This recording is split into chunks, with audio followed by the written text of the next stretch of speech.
Hello Shyam चाक चाराबो नोंथांगी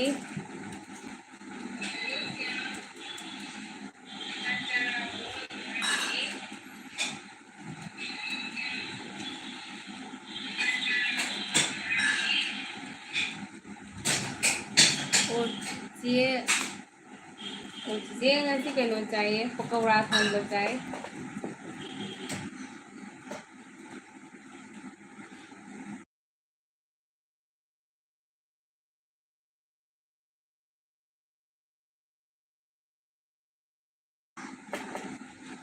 चार कहीं जंग चाहिए बस श्याम दी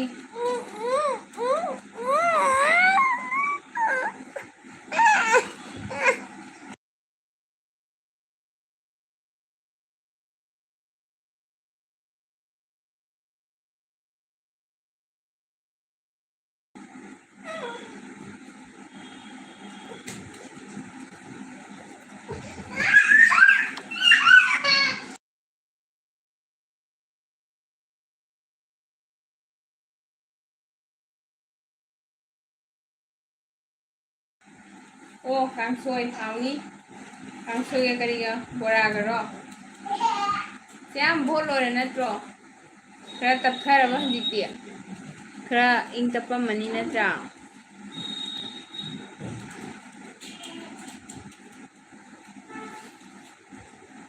जियोदी कुइरे चादबा है pakora थोंजल्ले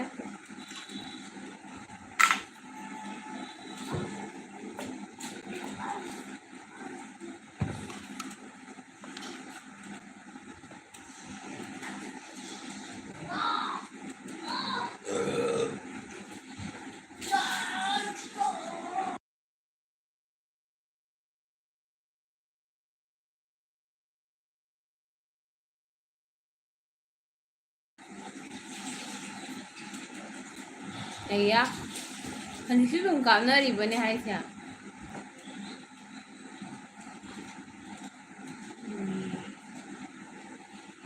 พวกกระสาได้คือล่างเลยหังเดียวพวกกระสาได้แหงต่างคุณตะรุตะเนี่ยนะใครเป็นไอ้สิบวชเนี่ยนะจำนะหลายทุกไปอาดแบบนี้ยามมันรู้ได้หังสิยามล่างมาปานยามโซกัน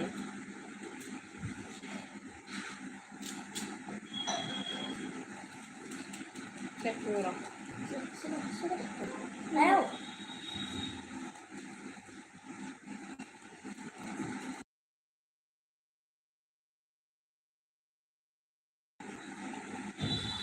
ngasi juga pihai beni ya noi de gilap na bro pang jam ko kono ko yang jam ke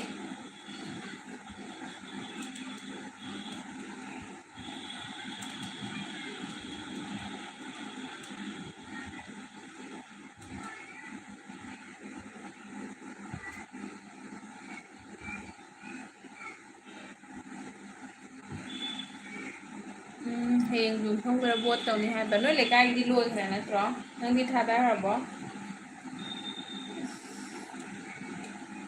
นี่เงี้ยชิงนะใครยังนี่นะทัดอะไรดิเขา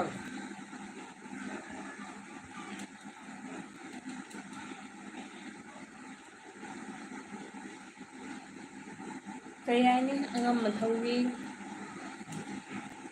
ขบวนอีนะ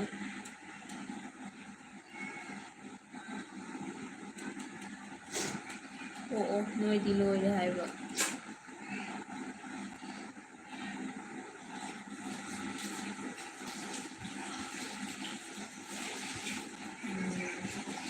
Dun sa mapandi pa pakura, no?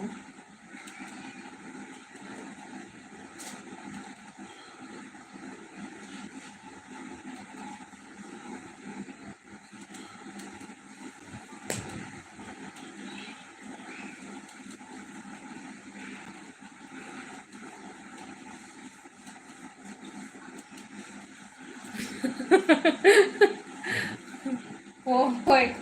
Ato na suka ka na mali ne. Hoy da fare ato mun khara try to so kamai to bai. Mi je mi brahma loi phai or para matung na ni mi je loi na ma pu je loi je. Ahan bel mi brong chama nei pai je ngai da. Kannada करी फै हाइदोनो फत्ते हाइदोनो कसुम खंदे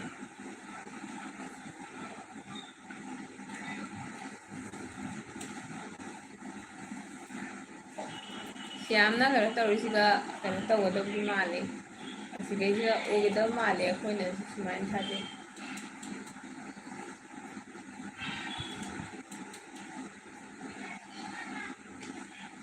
ꯑꯗꯣ ꯑꯩꯈꯣꯏꯒꯤꯗꯤ ꯈꯪꯗꯦ ꯀꯥꯏꯀꯨꯅ ꯑꯝꯇ ꯀꯥꯍꯟꯅꯤꯡꯉꯤꯅꯤ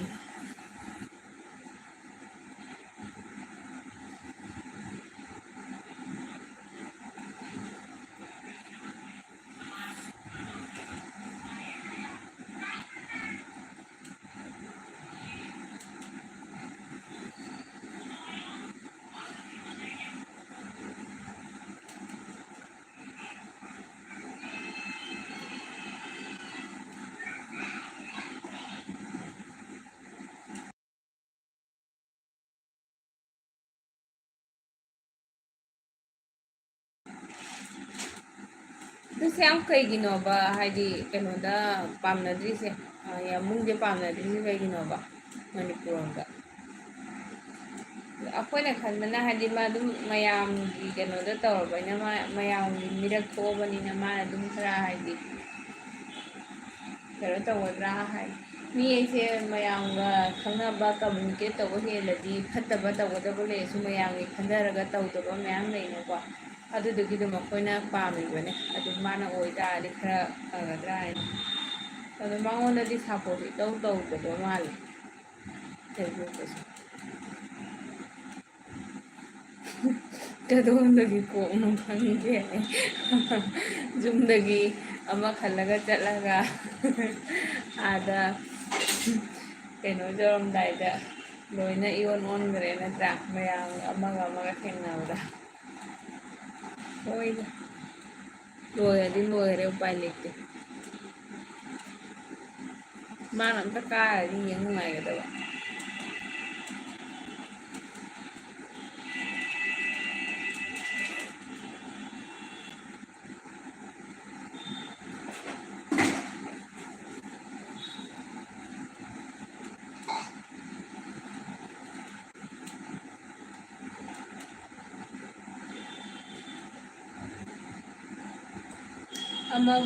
ꯑꯃꯕꯨ ꯑꯣꯏꯔꯣ ꯀꯩꯅꯣ ꯇꯧꯔꯒ ꯂꯣꯏꯔꯦꯗ ꯍꯥꯏꯗꯤ ꯐꯖꯅ ꯄꯨꯕꯤꯔꯒ ꯂꯣꯏꯔꯦ ꯂꯤꯗꯔꯁꯤꯞꯇꯣ ꯐꯖꯅ ꯄꯨꯕꯤꯔꯒ ꯂꯣꯏꯔꯦ ꯑꯗꯨ ꯈꯛꯇꯅꯤ ꯃꯌꯥꯝꯅ ꯄꯥꯝꯅꯔꯤꯁꯦ ꯀꯩꯒꯤ ꯅꯨꯡꯉꯥꯏꯇ꯭ꯔꯤꯕ ꯀꯥꯔꯔꯣꯏꯅ ꯅꯨꯡꯉꯥꯏꯇ꯭ꯔꯤꯕ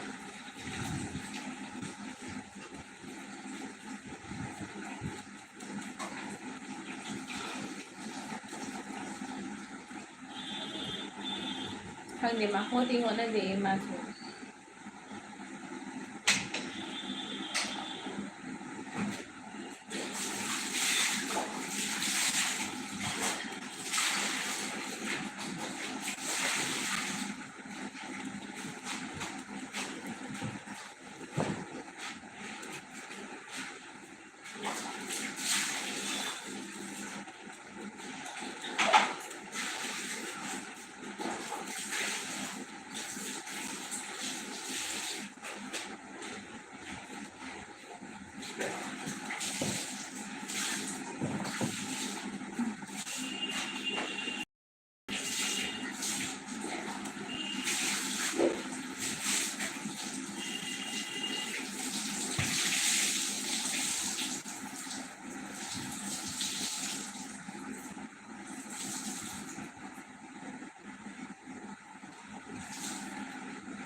ꯌꯥꯝ ꯂꯩꯔꯤꯕꯣ ꯆꯤꯆꯦ ꯅꯪꯒꯤ ꯋꯥꯔꯤ ꯇꯥꯔꯤ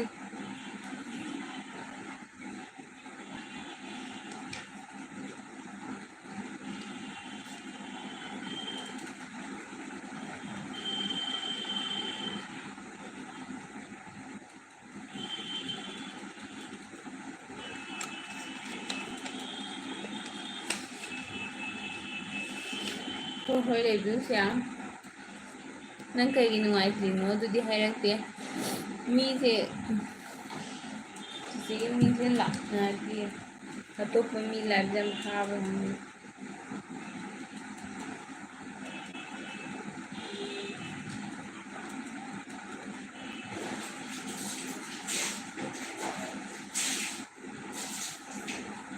ꯁ꯭ꯌꯥꯝꯁꯨ ꯆꯦꯅꯦꯜ ꯑꯃ ꯄꯥꯏꯁꯜꯂꯨꯗꯅ ꯃꯌꯥꯝ ꯄꯪꯄꯥꯏ ꯄꯥꯏꯅꯔꯤꯁꯦ ꯂꯥꯏꯕꯛ ꯆꯥꯡ ꯌꯦꯡꯕ ꯑꯣꯏꯅ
ꯅꯪ ꯀꯩꯗꯧ ꯂꯥꯛꯏꯅꯣ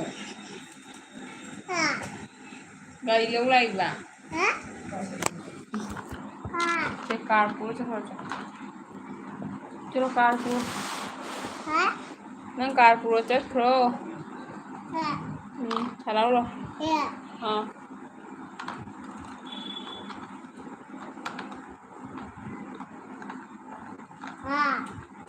चलाओ लो आराम चलाओ लो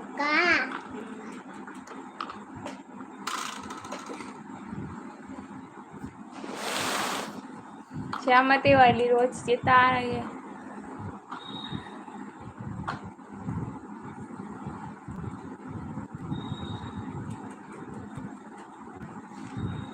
Sarathi Deborma, hello friend, I love you. Thank you so much friend. स्वागत है आपको मेरे एलबी पे आने के लिए बहुत बहुत शुक्रिया। देव वर्मा जी आप साफ किया आप उस दिन भी आया ना साफ करके जाइए से आई बहुत तौद्रिङꯩꯗꯒꯤ ꯑꯩ ꯌꯥꯝꯕꯨꯡꯒ ꯄꯤꯒꯦꯅ ꯈꯟꯕꯅꯤ ꯕꯤꯃꯣꯜꯅ ꯈꯔ ꯐꯒꯗ꯭ꯔꯅ ꯄꯤꯔꯨꯔꯦ ꯍꯣꯏꯗ ꯁ꯭ꯌꯥꯝ ꯊꯣꯛꯑ ꯑꯃ ꯂꯥꯛꯆꯅꯤ ꯈꯪꯗꯦ ꯑꯗꯨꯁꯨꯅꯦꯀꯣ ꯍꯥꯏꯗꯤ ꯅꯪꯅ ꯍꯥꯏꯁꯤꯁꯨꯅꯦ ꯐꯕꯗꯤ ꯃꯥꯜꯂꯦ ꯃꯌꯥꯝꯅꯁꯨ ꯑꯗꯨꯅꯤ ꯃꯥꯅꯁꯨ ꯈꯔ ꯀꯥꯒꯗ꯭ꯔꯥ ꯈꯪꯗꯦ ꯌꯥꯝꯕꯨꯡꯁꯦ ꯃꯌꯥꯝꯅ ꯈꯔ ꯄꯥꯝꯅꯗꯦ ꯀꯩꯒꯤꯅꯣ ꯈꯪꯗꯦ ꯐꯔꯦꯗ ꯑꯇꯩ ꯑꯇꯩꯅ ꯀꯩꯅꯣ ꯇꯧꯔꯒꯗꯤ ꯑꯗꯨꯝ ꯀꯥꯕꯁꯨ ꯑꯣꯏꯁꯅꯤ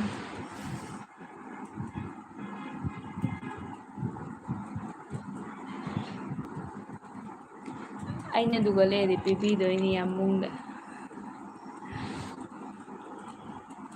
आप कहाँ से हो देव वर्मा जी मैं आसाम से हूँ आप कहाँ से हो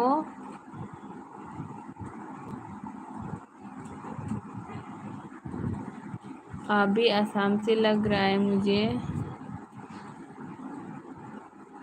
देव वर्मा मतलब बंगाली है या त्रिपुरी है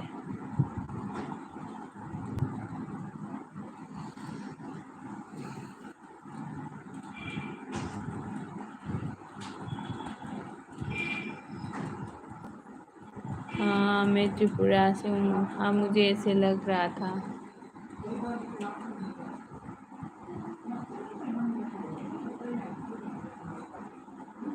खाना खा लिया देव वर्मा जी आपने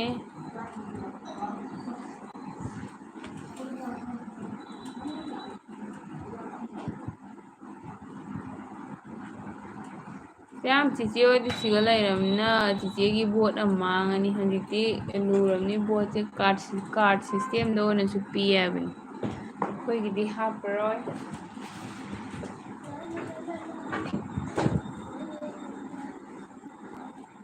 देव वर्मा जी, उधर त्रिपुरा पे अभी इलेक्शन हो रहा है क्या?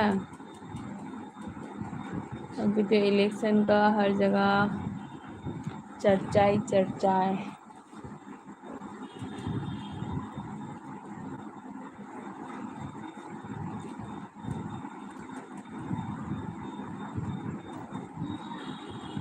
श्याम अदुदी तो ए है कहीं श्याम तो ए आईडी श्याम नंग जिजेदा नंग आई लाइक तंबा माले नंगजे करंबा सेमिस्टर तमिनो दुंगदंगी हायुदना सेमिस्टर नत्रगा स्कूल लोइद्रिबा नत्रगा कॉलेज कारबा दुंगदि हायुदना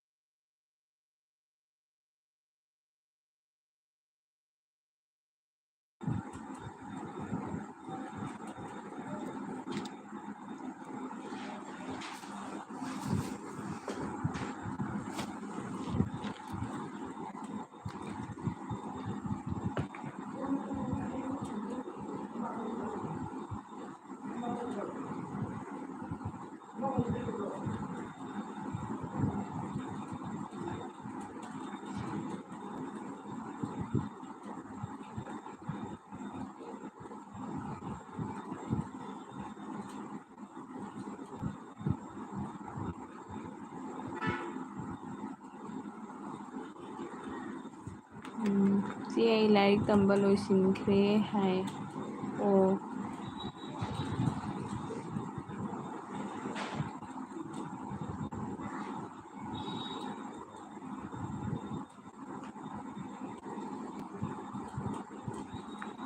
श्याम चिचे से वारी वादा ngang हाइतेने एलबी थारगा मिगी एलबी दा चंगागदि चिचे कमेंट से सुम नॉन स्टॉप ता इबको कमेंट इबदि सुम अमदा कौनो खोतदो इसाई एलबी थादी वासे जामना ngang हाइतेने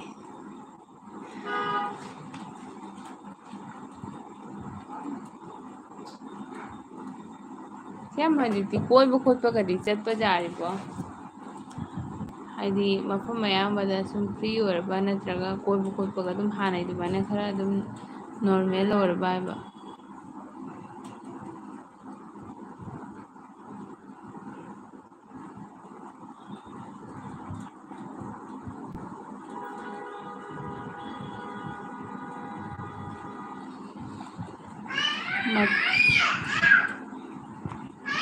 मखादी हंगलनु ꯑꯩ ꯄꯤ ꯇꯥꯔꯅꯤ ꯌꯥꯝ ꯈꯟꯖꯟꯒꯅꯨꯗ ꯅꯨꯡꯉꯥꯏꯇꯦ ꯁ꯭ꯌꯥꯝꯒꯤ ꯋꯥꯔꯤꯁꯦ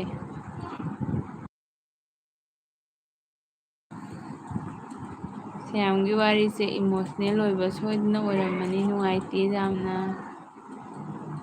ꯀꯩꯝ ꯈꯟꯒꯅꯨꯗ ꯁ꯭ꯌꯥꯝ ꯆꯤꯆꯦꯒꯤ ꯂꯥꯏꯐꯇꯁꯨ ꯑꯋꯥꯕ ꯃꯌꯥꯝ ꯊꯦꯡꯅꯔꯦ ꯑꯩꯈꯣꯏꯗꯤ ꯆꯤꯆꯦꯅ ꯂꯥꯏꯔꯤꯛ ꯇꯝꯕ ꯍꯧꯒꯠꯂꯛꯄ ꯃꯇꯝꯗ ꯑꯩꯈꯣꯏ ꯄꯄꯥꯗꯣ ꯌꯥꯝ ꯀꯟꯅ ꯅꯥꯏꯌꯦ ꯀ꯭ꯂꯥꯁ 9 ꯀꯥꯕꯗꯒꯤ ꯑꯗꯩꯗꯤ ꯀ꯭ꯂꯥꯁ 9 ꯀꯥꯔꯦ 10 ꯊꯥꯔꯦ ꯑꯗꯨꯒꯁꯨ ꯑꯩꯈꯣꯏ ꯃꯥꯅ ꯂꯥꯏꯔꯤꯛ ꯇꯣꯛꯑꯣ ꯍꯥꯏꯅ ꯑꯗꯨꯏ ꯇꯣꯛꯍꯧꯗꯔꯦ ꯑꯗꯨꯝ ꯆꯤꯆꯦꯁꯨ ꯂꯥꯏꯔꯤꯛ ꯇꯝꯕ ꯈꯔ ꯄꯥꯝꯃꯦꯕ ꯇꯣꯛꯍꯧꯗ꯭ꯔꯦ ꯇꯣꯛꯍꯧꯗꯕꯗꯒꯤꯗꯤ ꯑꯃꯨꯛ ꯃꯈꯥ ꯇꯝꯃꯦ ꯑꯩꯈꯣꯏ ꯄꯄꯥꯗꯣ ꯑꯗꯨꯝ ꯅꯥꯔꯒ 2015 ꯑꯗꯨꯋꯥꯏꯗ ꯆꯍꯤ ꯑꯩꯅ ꯂꯨꯍꯣꯡꯉ ꯆꯍꯤ 1.5 ꯂꯩꯔꯒ ꯑꯩꯈꯣꯏ ꯄꯄꯥ ꯑꯗꯨꯝ ꯂꯩꯈꯤꯗ꯭ꯔꯦ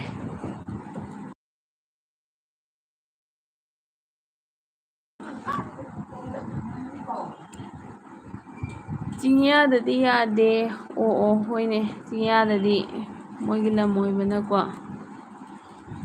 ꯆꯦ ꯑꯩ ꯌꯨꯝ ꯄꯥꯜꯂꯦ ꯑꯣ ꯍꯣꯏꯗ ꯃꯤ ꯄꯨꯝꯅꯃꯛꯀꯤ ꯂꯥꯏꯕꯛ ꯃꯥꯟꯅꯗꯦꯀꯣ ꯌꯨꯝ ꯄꯥꯜꯂꯁꯨ ꯃꯌꯥꯝ ꯊꯕꯛ ꯇꯧꯅꯩꯌꯦ ꯑꯗꯨꯁꯨ ꯌꯥꯝ ꯑꯗꯨꯝ ꯀꯩꯅꯣ ꯇꯧꯕ ꯑꯣꯏꯅ ꯅꯪꯒꯤ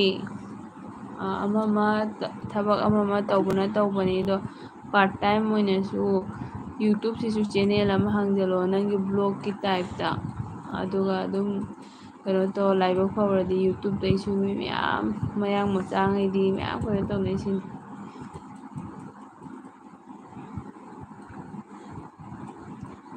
ꯌꯨꯇꯨꯕꯁꯦ ꯆꯦꯅꯦꯜ ꯑꯃ ꯍꯥꯡꯉꯒ ꯑꯗꯨꯝ ꯅꯣꯏꯒꯤ ꯗꯦꯂꯤ ꯕ꯭ꯂꯣꯛꯀꯤ ꯇꯥꯏꯞꯇ ꯑꯗꯨꯝ ꯍꯥꯞꯆꯤꯜꯂꯣ ꯏꯁꯥ ꯆꯥꯕ ꯈꯪꯗꯦ ꯀꯩꯕꯨ ꯑꯣꯏꯔꯣ ꯑꯃꯕꯨ ꯑꯣꯏꯔꯣ ꯃꯇꯦꯡ ꯑꯣꯏꯅꯕ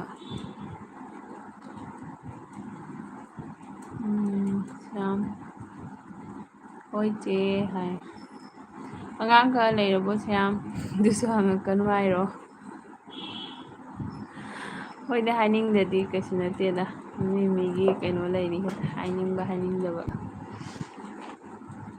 ꯑꯋꯥꯕ ꯅꯨꯡꯉꯥꯏꯕꯁꯤꯗꯤ ꯃꯤ ꯄꯨꯝꯅꯃꯛꯀꯤ ꯂꯥꯏꯕꯛꯇ ꯂꯣꯏꯅ ꯏꯗꯅ ꯂꯩꯔꯕꯅꯤ ꯅꯨꯡꯉꯥꯏꯕꯕꯨ ꯑꯩꯈꯣꯏꯅ ꯀꯌꯥꯝ ꯀꯨꯏꯅ ꯐꯥꯅ ꯊꯝꯕ ꯉꯝꯒꯦꯅꯦ ꯑꯗꯨꯃꯥꯏꯅ ꯑꯋꯥꯕꯁꯨ ꯀꯩꯁꯨ ꯑꯩꯈꯣꯏ ꯃꯅꯥꯛꯇ ꯃꯥ ꯂꯦꯡꯗꯅ ꯂꯩꯔꯣ ꯍꯥꯏꯕ ꯂꯩꯄꯣꯠꯇꯦ ꯑꯋꯥꯕꯁꯨ ꯅꯣꯡꯃ ꯆꯠꯈꯤꯗꯣꯏꯅꯤ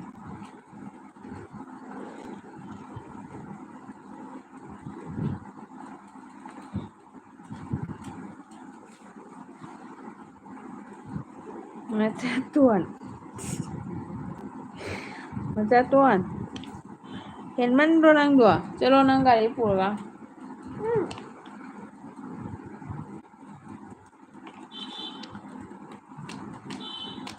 ꯏꯆꯦ ꯅꯨꯄꯥ ꯑꯃꯅ ꯂꯣꯏꯔꯦ ꯍꯥꯏ ꯑꯉꯥꯡ ꯅꯨꯄꯥ ꯑꯃꯈꯛꯇꯅꯤ ꯍꯥꯏꯔꯣ ꯑꯣ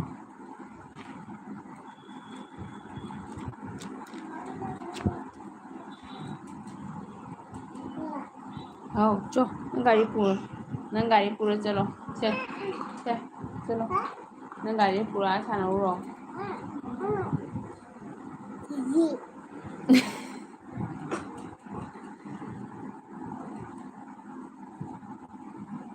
ꯑꯣ ꯆꯍꯤ ꯅꯤꯄꯥꯜ ꯃꯥꯄꯜ ꯑꯩꯒꯤ ꯆꯤꯆꯦꯒꯤꯁꯨ ꯅꯤꯄꯥ ꯑꯍꯟꯗꯣ ꯀꯩꯅꯣꯅꯤꯅꯦ ꯍꯟꯗꯛ ꯐꯦꯕꯋꯥꯔꯤꯗ 9 ꯃꯄꯨꯡ ꯐꯥꯔꯦ ꯍꯧꯖꯤꯛ ꯇꯔꯥ ꯆꯠꯄ ꯍꯥꯏꯒꯗ꯭ꯔꯥ ꯏꯕꯨꯡ ꯈꯦꯂꯦꯟ ꯂꯥꯛꯑꯦ ꯏꯕꯨꯡ ꯇꯔꯥꯝꯅ ꯑꯣꯛꯆꯔꯤ ꯅꯆꯟꯒꯤ ꯀꯅꯥꯝ ꯂꯩꯖꯗꯕ ꯅꯥꯏꯇꯣꯝ ꯇꯥꯔꯕ ꯑꯦꯜꯕꯤꯁꯤꯒ ꯆꯥꯛ ꯆꯥꯔꯦ ꯏꯕꯨꯡꯗꯤ ꯆꯥꯔꯛꯑꯕꯣ ꯊꯦꯡꯀ꯭ꯌꯨ 5 ꯂꯥꯏꯛ ꯏꯕꯨꯡ ꯈꯦꯂꯦꯟꯅ ꯁ꯭ꯌꯥꯝꯗ ꯒꯨꯗ ꯏꯚꯤꯅꯤꯡ ꯍꯥꯏꯔꯦ ꯏꯕꯨꯡ ꯀꯩ ꯏꯟꯖꯥꯡ ꯆꯥꯔꯛꯀꯦ ꯊꯦꯡꯉꯕꯩꯅ ꯆꯥꯛꯇꯤ ꯆꯥꯔꯝꯃꯅꯤ ꯍꯣꯏ ꯆꯥꯔꯝꯃꯅꯤ ꯏꯟꯖꯥꯡꯗꯤ ꯀꯔꯤ ꯍꯥꯎꯈ꯭ꯔꯒꯦ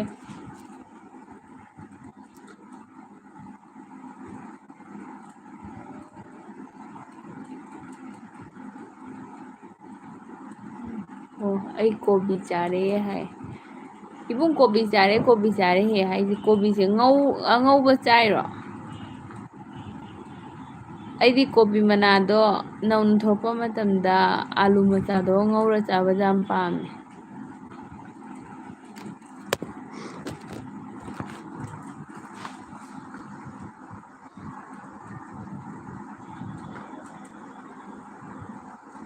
ꯑꯣ ꯀꯣꯕꯤ ꯆꯥꯛ ꯑꯣꯏꯅ ꯆꯥꯔꯦ ꯍꯥꯏꯕ ꯆꯠꯂꯣ ꯁꯥꯟꯅꯔꯨꯔꯣ ꯑꯣ ꯗꯥꯗꯥ ꯃꯥꯒꯤ ꯂꯥꯏꯔꯤꯛꯇꯣ ꯄꯤꯌꯨꯁꯦ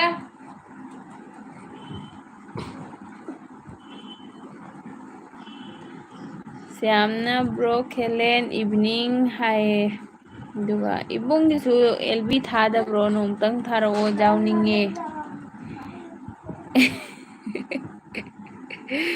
ꯁꯨꯁꯃꯤꯇꯥ ꯁꯦꯟ ꯀꯗꯥꯏꯗꯒꯤ ꯑꯣꯏꯔꯕꯅꯣ ꯍꯥꯏ ꯕꯨꯡ ꯑꯩ ꯀꯁꯥꯔꯗꯒꯤꯅꯦ ꯃꯤꯔꯥꯏꯕ ꯇꯧꯕꯤꯅꯨ ꯃꯤꯔꯥꯏꯔꯤꯔꯣ ꯀꯁꯥꯔꯗꯒꯤꯅꯤ ꯀꯁꯥꯔꯗ ꯀꯣꯏꯕ ꯂꯥꯛꯎꯋꯣ ꯆꯣ ꯗꯗꯥꯅ ꯅꯪ ꯂꯥꯏꯔꯤꯛ ꯄꯤꯔꯦ ꯅꯪ ꯂꯥꯏꯔꯤꯛ ꯄꯤꯔꯦ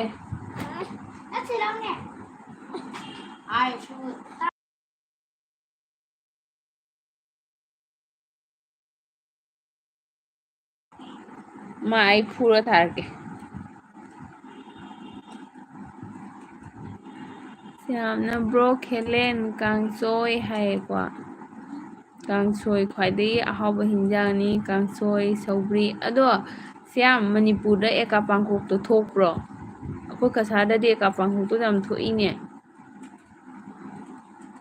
इबुंग खेलेना लाइव का थाद्रे हाय थाव थाव मेलोडी 1K हेनग्रे इबुंग दोइदी एलबी द ऑफर पी हाइबनी प्रेमलता कसारदो मागी वीडियो द व्यू लेतेदना को माई वीडियो द व्यू यावदबनेबा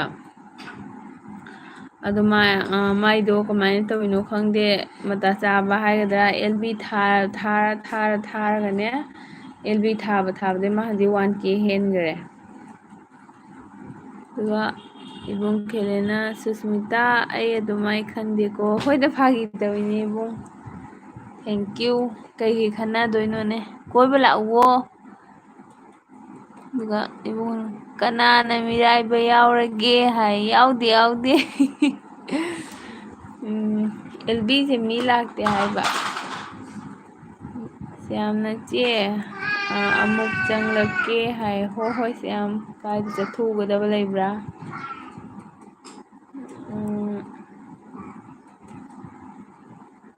श्यामना चे अदुदी खंगदे करी पोटनोय ओ पांखोक मतोमदा हौबदो एका पांखोक कौएबा मतोमदो चिंगियागुबदो याम हौबने अखोई कसारदि कुली लेनाको बगान लोमदा कुली लेबदो मोई चिंग लोमदा कुली लेना अदु कुली सिंगदोना मोई चिंगदै हेक पुरैएबा अदुइदी हावे यामना साथिना हावे अदुदो हाइदि मनादो सटकाइदिना मपोम सांगने खुदुप मुसांगसु जावे नत्रा काम मुसांगदो पुप लाउना अदुदो कांसोई चारसु जाय इरोलगा चारसु याय याम थिना हावे अदुदो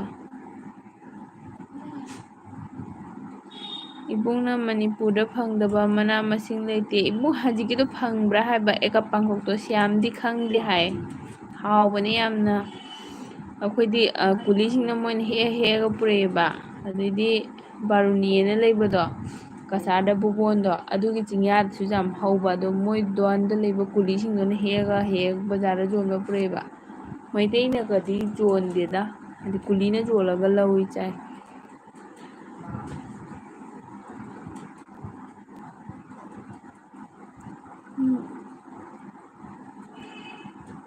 इबुंगना अखोइना लाइव थारदी मी यावदे हाय खंगदेने इबुंग मीगिदसु सुम चले दो मीगिदी लाक्बिद्रसु अदुम चंगगा यावरुइदो अइदी तसेंगना एलबीदा वा ngaंगसेदी हैजदेको मीगी कैनोदा चलबुदे कमेंट अइना लैरि मखै कमेंट इनी चारबबु हंगसु थाबबु हंगसु दुगा इसागिददी खंगदे अइना जामना वेलकम तौबा हैजदबा ओइदोइरा खंगदे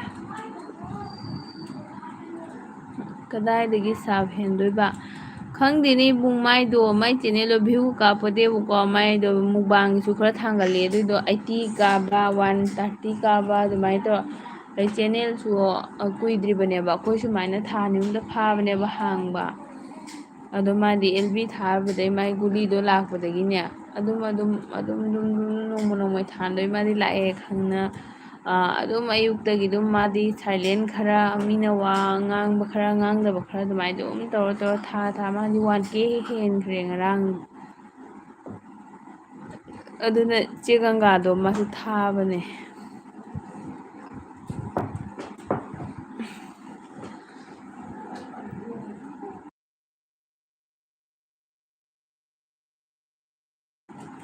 चे अदुदी अइदी खंगदे हाय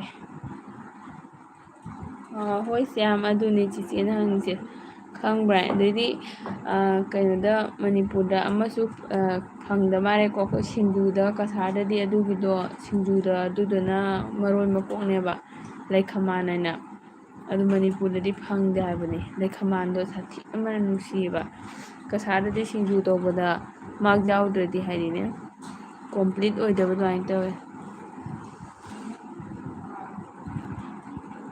श्यामना चे थोए अमुक हाय होय श्याम संगगा हे चंगो इबुंगना लाइव से सिसु याये हाय इबुंग कई हानो ज्ञान ताद्रे लाइव से सिसु याये हाइदी वीडियो थांगतबिदा लाइव पे तौरा याय हायरो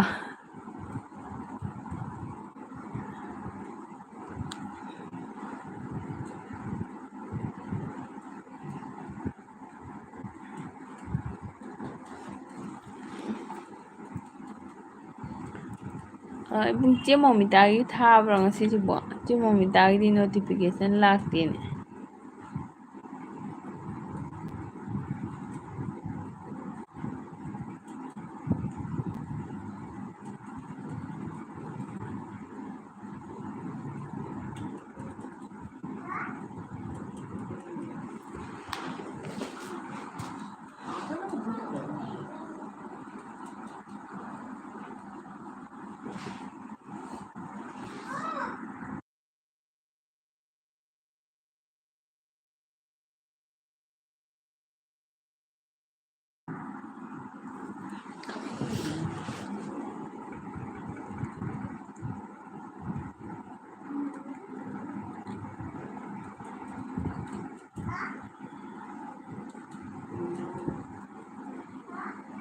ꯏꯕꯨꯡ ꯂꯩꯕ꯭ꯔꯣ?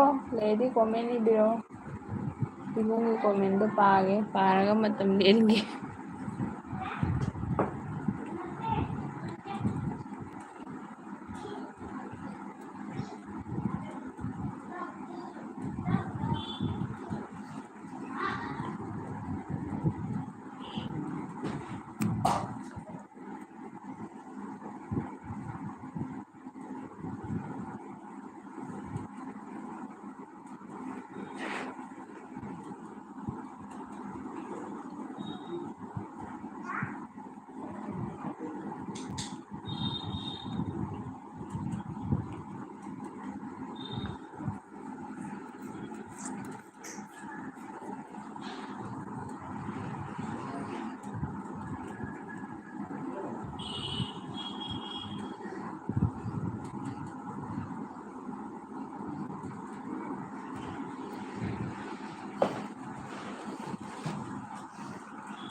Mango, mango, nest,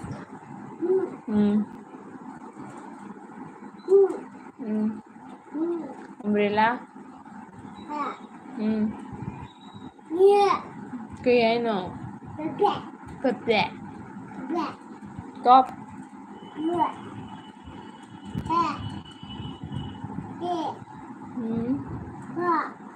yup, चलो फमोरो चंगनो सिदा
Oh, ibung leiribo aise comment ude aisiga hajikta atopa mobile da jengbada comment leirame ya chia chisu lame chia si thank you lakpibagi sorry ai mobile se comment ude chapna leigrebo live se sisu yaye na haraga ibung leirakpache si makhada chappa leigre ai parakeko ibung live se nupana thabaga nupina thabaga yam khetneida hai khenadeda ibung aidasu kanam laktrisidie dudi khangdeda mi entertain tauba haiba mida oina change haigadra kaino aduga Susmitana live thaise karisu kaide kyam fajana welcome tauge haino chak amu cha amuk longe hairo aduga ibung saunu aina comment se mobile chappa leirame moi comment hek chappi aido aigidasu chappamme ngasise ado chiachi leibigo aigi mi udadana tawini aisiga aduga LB mi lakpada like support tawbiramu hayu adu mangai kari amuk haini hai hoi aduga ibungna Susmita live to ayung nungthildasu thawo khara toina thaw support su watch time su phangni hai hoine ibungdo thaba ngamde kano tawbanina ne thabdo jam thaningi do jam toina thabasu nungaite aduga ibungna comment udrabo hai hoi comment chappa leirame aduga chiasina 5 like Susmi hai thank you chiasi chak charabo kai hinjang chake chiasi Susmita wa ngangdabiro ngangi comment ude na leirambane aduga ibungna Susmita comment udrabo comment parone hai aduga chiasina khelen haiga love aina nusina khelen haina kauhare chiasi che chathina nusigo wa nganguse chiasina wa nganguse jamna di khomjalla ngangudai tawbani aduga ibungna kadaida muk chatlage hai chiasi good evening hai aduga ibungna chiasi chak thongabo hai chegangagi live thare aduga chiasina khelen inaupa Susmigi se wa ngangbro hai adu wa ngangbro hai aduga chiasina thongdri khelen hai che nang halabo nangi quarter da aduga ibungna chiasi ngangbani hai ngangi che comment je kaigino hande lepaga leirambado comment udrabo khangde hai hojikta comment parame hai aduga ibungna chiasi kari hinjang thongdoino hai chiasina yerum thongni khelen hai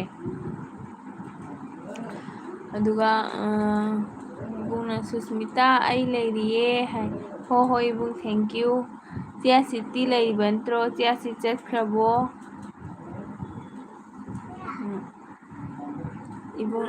ibungna comment yamna paire ai pairoida ibung ꯑꯗ ꯏꯕꯨꯡꯅ ꯑꯗꯨ ꯁꯦꯝꯕ ꯌꯥꯕꯅꯦ ꯍꯥꯏꯌꯦ ꯀꯩꯅꯣ ꯁꯦꯝꯕ ꯌꯥꯕꯅꯦ ꯁꯤ ꯏꯕꯨꯡ ꯆꯞꯄꯒꯤꯔꯣ ꯈꯪꯗ꯭ꯔꯦ ꯑꯗꯨꯝ ꯆꯞꯄꯒ ꯂꯩꯈ꯭ꯔꯦ ꯑꯩꯅ ꯑꯦꯜꯕꯤ ꯊꯥꯔꯤꯕ ꯑꯩꯒꯤ ꯃꯣꯕꯥꯏꯜꯁꯤꯒꯗꯤ ꯑꯗꯨꯒ ꯏꯕꯨꯡꯅ ꯍꯣꯏ ꯏꯆꯦ ꯑꯁꯤꯠ ꯍꯥꯏ ꯑꯗꯨꯒ ꯏꯆꯦ ꯑꯁꯤꯅ ꯁꯨꯁꯃꯤ ꯀꯩꯁꯨ ꯀꯥꯏꯗꯦ ꯍꯥꯏ ꯆꯦ ꯊꯦꯡꯀ꯭ꯌꯨ ꯂꯥꯛꯄꯤꯕꯒꯤ ꯌꯥꯝ ꯍꯔꯥꯎꯋꯦ ꯆꯦ ꯅꯪꯒꯤꯗꯗꯤ ꯃꯤꯒ ꯃꯌꯥꯝ ꯇꯤꯟꯕꯅꯤꯀꯣ ꯑꯩꯗꯤ ꯀꯅꯥꯝ ꯇꯤꯟꯕꯤꯗꯦ ꯑꯗꯨꯒ ꯁ꯭ꯌꯥꯝꯅ ꯆꯦ ꯑꯁꯤꯠ ꯀꯦꯝꯁꯤ ꯍꯥꯏꯌꯦ ꯁ꯭ꯌꯥꯝꯁꯨ ꯑꯃꯨꯛ ꯆꯪꯉꯛꯑꯦ ꯊꯦꯡꯀ꯭ꯌꯨ ꯑꯗꯨꯒ ꯏꯕꯨꯡꯅ ꯗꯣꯠ 3 ꯂꯩꯕꯗꯣ ꯑꯗꯨꯗ ꯁꯦꯝꯕ ꯌꯥꯕꯅꯦ ꯍꯥꯏ ꯑꯗꯨ ꯁꯦꯝꯃꯤ ꯏꯕꯨꯡ ꯗꯣꯠ 3ꯁꯤꯒꯗꯤ ꯁꯤꯌꯥꯔꯗꯅꯦ ꯊꯣꯛꯏꯁꯦ ꯗꯣꯠ 3ꯁꯤꯒꯗꯤ ꯁꯤꯌꯥꯔꯗ ꯊꯣꯛꯑꯦ ꯀꯃꯥꯏꯅ ꯁꯦꯝꯒꯅꯤ ꯑꯝꯇ ꯇꯥꯛꯄꯤꯔꯣ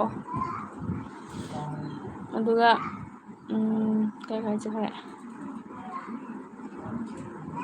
ꯆꯦ ꯑꯁꯤꯅ ꯁ꯭ꯌꯥꯝ ꯆꯦ ꯆꯥꯛ ꯊꯣꯡꯗ꯭ꯔꯤꯌꯦ ꯍꯥꯏ ꯑꯗꯨꯒ ꯏꯕꯨꯡꯅ ꯂꯥꯏꯚꯇꯣ ꯁꯥꯏꯂꯦꯟꯗ ꯊꯥꯔꯒ ꯊꯝꯃꯣ ꯑꯗꯨꯗꯤ ꯍꯥꯏ ꯍꯣꯏ ꯍꯣꯏ ꯏꯕꯨꯡ ꯄꯥꯕ ꯌꯥꯔꯤꯉꯩ ꯉꯥꯏꯍꯥꯛ ꯄꯥꯔꯛꯑꯒꯦ ꯑꯗꯨꯒ ꯆꯦꯁꯤꯅ ꯈꯦꯂꯦꯟ ꯏꯅꯥꯎꯄꯥꯗꯤ ꯀꯦꯝꯁꯤ ꯍꯥꯏ ꯑꯗꯨꯒ ꯁ꯭ꯌꯥꯝꯅ ꯀꯩꯗꯧꯔꯤꯕ ꯑꯩꯈꯣꯏꯗꯤ ꯇꯣꯛꯑꯦ ꯇꯨꯝꯗꯣꯔꯦ ꯍꯥꯏ ꯆꯦ ꯑꯣꯂꯥꯡ ꯊꯥꯗꯤ ꯌꯧꯔꯕꯅꯤꯅ ꯆꯥꯛꯇꯤ ꯑꯗꯨꯝ ꯈꯔ ꯊꯦꯡꯅꯔꯝꯅꯤ ꯑꯩꯗꯤ ꯉꯁꯤ ꯉꯟꯇꯥ ꯆꯥꯊꯣꯛꯑꯦ ꯆꯦ ꯁꯟꯗꯥꯗ ꯀꯩꯅꯣ ꯇꯧꯔꯒ ꯄꯀꯣꯔꯥ ꯂꯣꯛꯀꯤꯒꯤꯗꯣ ꯀꯣꯞꯇꯥꯗꯣ ꯊꯣꯡꯉꯒ ꯆꯥꯊꯣꯛꯑꯦ ꯑꯗꯨꯒ ꯆꯦ ꯑꯁꯤꯅ ꯁ꯭ꯌꯥꯝ ꯏꯅꯥꯎꯄꯥ ꯆꯦ ꯍꯣꯏꯗꯤ ꯆꯥꯛ ꯊꯦꯡꯅ ꯆꯥꯏꯌꯦ ꯍꯥꯏ ꯑꯗꯨꯒ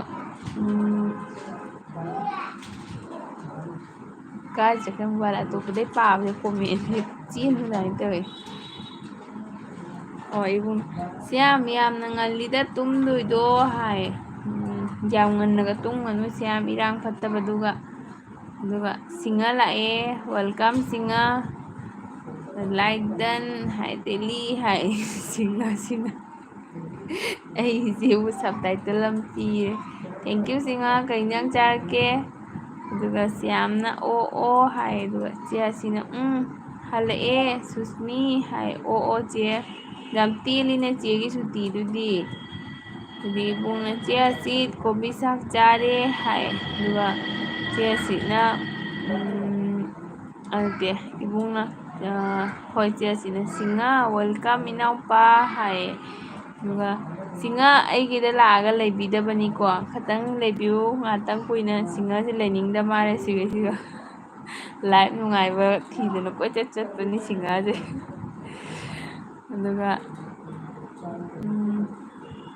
ꯏꯕꯨꯡꯅ ꯁꯤꯡꯍ ꯆꯥꯛ ꯆꯥꯔꯕꯣ ꯍꯥꯏ ꯑꯗꯣ ꯁ꯭ꯌꯥꯝꯅ ꯀꯩꯅꯣ ꯁ꯭ꯌꯥꯝ ꯆꯤꯆꯦꯒꯤ ꯅꯦꯠꯂꯣ ꯆꯞꯄꯦ ꯍꯥꯏꯁꯦ ꯏꯕꯨꯡ ꯅꯦꯠ ꯆꯞꯄ꯭ꯔꯣ ꯁ꯭ꯌꯥꯝꯒꯤ ꯂꯣꯏꯔꯦ ꯍꯥꯏꯔ ꯀꯩꯅꯣ ꯑꯗꯨꯒ ꯁꯤꯡꯍꯅ ꯆꯦ ꯑꯁꯤꯠ ꯍꯥꯏ ꯑꯗꯨꯒ ꯆꯦ ꯑꯁꯤꯅ ꯁ꯭ꯌꯥꯝ ꯏꯅꯥꯎꯄꯥꯗꯤ ꯀꯦꯝꯁꯤ ꯍꯥꯏ ꯑꯗꯨꯒ ꯁꯤꯡꯍꯅ ꯈꯦꯂꯦꯟ ꯍꯥꯏ ꯑꯗꯨꯒ ꯁ꯭ꯌꯥꯝꯅ ꯀꯥꯡꯁꯣꯏ ꯑꯣꯏꯅ ꯇꯧꯔꯦ ꯍꯥꯏꯌꯦ ꯁ꯭ꯌꯥꯝ ꯏꯆꯦ ꯋꯥ ꯑꯃ ꯍꯥꯏꯒꯦꯅꯦ ꯅꯪꯒꯤ ꯁꯤꯒꯤ ꯁ꯭ꯌꯥꯝ ꯀꯩꯊꯦꯜ ꯂꯥꯛꯄ ꯃꯃꯩ ꯂꯩꯕꯁꯤꯒꯅꯦ ꯅꯪꯅ ꯆꯦꯅꯦꯜ ꯄꯥꯏꯒꯅꯦꯗꯤꯅꯦ ꯅꯪꯅ ꯑꯦꯜꯕꯤ ꯆꯪꯕꯁꯤꯒ ꯑꯗꯨꯝ ꯃꯤ ꯈꯣꯝꯖꯤꯜꯂꯨꯅꯦ ꯍꯥꯏꯗꯤ ꯃꯤꯗꯣ ꯑꯗꯨꯝ ꯁꯞꯄꯣꯔꯠ ꯅꯪꯅ ꯇꯧꯁꯜꯂꯣ ꯑꯗꯩꯗꯤ ꯃꯣꯏꯅꯁꯨ ꯑꯗꯨꯝ ꯍꯜꯂꯛꯑꯅꯤ ꯑꯗꯨꯃꯥꯏꯅ ꯇꯧꯁꯜꯂꯨꯅꯦ ꯑꯗꯨꯝ ꯆꯪꯉꯤꯉꯩꯗ ꯑꯗꯣ ꯀꯩꯁꯨꯝ ꯈꯜꯂꯨꯅꯨ ꯑꯗꯨꯝ ꯑꯉꯥꯡ ꯅꯨꯕꯤ ꯈꯟꯗꯦ ꯀꯩ ꯈꯟꯗꯦ ꯄꯩꯁꯥ ꯑꯃ ꯍꯥꯟꯅ ꯍꯦꯛꯇ ꯍꯥꯞꯄ ꯍꯧꯒꯠꯂꯨ ꯑꯗꯩꯗꯤ ꯁꯤꯡꯍꯅ ꯈꯦꯂꯦꯟ ꯍꯥꯏ ꯑꯗꯨꯒ ꯁ꯭ꯌꯥꯝꯅ ꯀꯥꯡꯁꯣꯏ ꯑꯣꯏꯅ ꯇꯧꯔꯦ ꯍꯥꯏ ꯑꯗꯨꯒ ꯆꯦ ꯑꯁꯤꯅ ꯍꯥꯎꯔꯝꯅꯤ ꯁ꯭ꯌꯥꯝ ꯍꯥꯏ ꯑꯗꯨꯒ ꯏꯕꯨꯡꯅ ꯃꯊꯛꯀꯤ ꯗꯣꯠꯇ ꯆꯪꯗꯣꯏꯅꯦ ꯑꯗꯨꯒ ꯂꯥꯏꯚ ꯆꯥꯠ ꯑꯣꯟ ꯑꯣꯐ ꯁꯥꯟꯅꯗꯣꯏꯅꯦ ꯍꯥꯏ ꯃꯊꯛꯀꯤ dot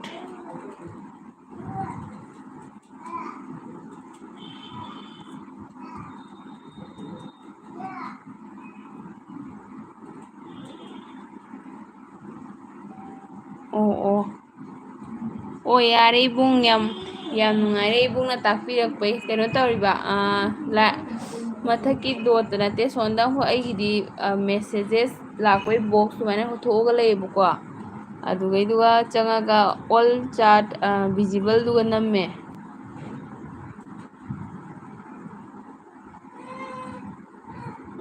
all message R visible ꯑꯣꯏꯅ ꯃꯦꯟꯗꯣꯏ ꯌꯥꯔꯦ. ꯑꯣ ꯏꯕꯨꯡ ꯁꯤꯁꯦ ꯃꯤ ꯃꯌꯥꯝ ꯈꯪꯅꯗꯕꯅꯦ. ꯑꯗꯨꯒ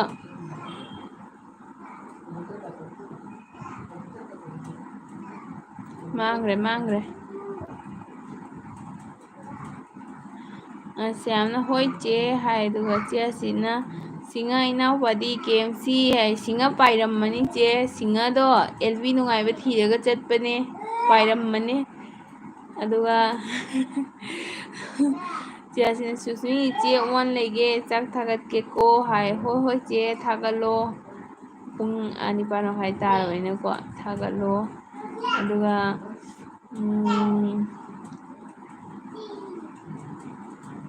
ꯏꯕꯨꯡꯅ ꯅꯦꯠ ꯆꯞꯇꯦ ꯍꯥꯏ. ꯍꯣꯏ ꯁ꯭ꯌꯥꯝꯒꯤ ꯑꯣꯏ ꯃꯥꯜꯂꯦ. ꯑꯗꯨꯒ ꯏꯕꯨꯡꯅ ꯁꯤꯡꯍ ꯀꯔꯤ ꯃꯊꯦꯜ ꯆꯥꯔꯒꯦ ꯍꯥꯏ. ꯁꯤꯡꯍ ꯆꯠꯈ꯭ꯔꯦ. ꯁꯤꯡꯍꯗꯣ ꯂꯩꯇꯕꯅꯤ ꯏꯕꯨꯡ. ꯆꯪꯗꯤ ꯆꯪꯉꯛꯄꯅꯤ ꯂꯥꯏꯛ ꯇꯧꯕꯒꯤ. ꯑꯗꯨꯒ ꯆꯠꯈꯤꯕꯅꯤ ꯍꯦꯛꯇ. ꯑꯗꯨꯒ ꯏꯕꯨꯡꯅ ꯁꯤꯡꯍ ꯆꯠꯈ꯭ꯔꯕꯣ ꯍꯥꯏ. ꯆꯠꯈ꯭ꯔꯦ. ꯆꯦꯅ ꯑꯣꯟ ꯍꯥꯏꯌꯦ. ꯁꯤ ꯃꯈꯥ ꯂꯩꯇꯦꯀꯣ ꯀꯣꯃꯦꯟ.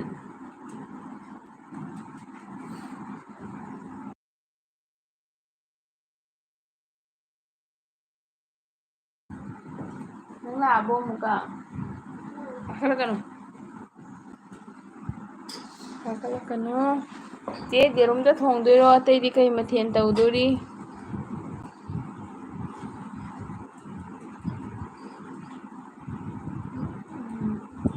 ꯏꯕꯨꯡ ꯑꯣꯂꯥꯡꯕꯗꯤ ꯀꯃꯥꯏꯅ ꯇꯧꯒꯦ?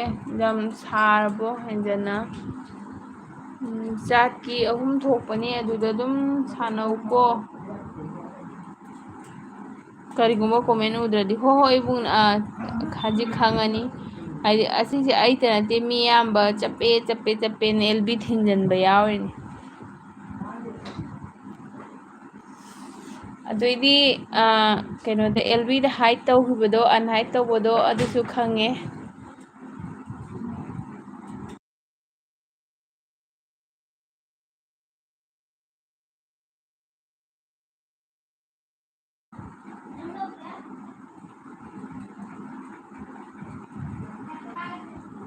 ꯑꯣ.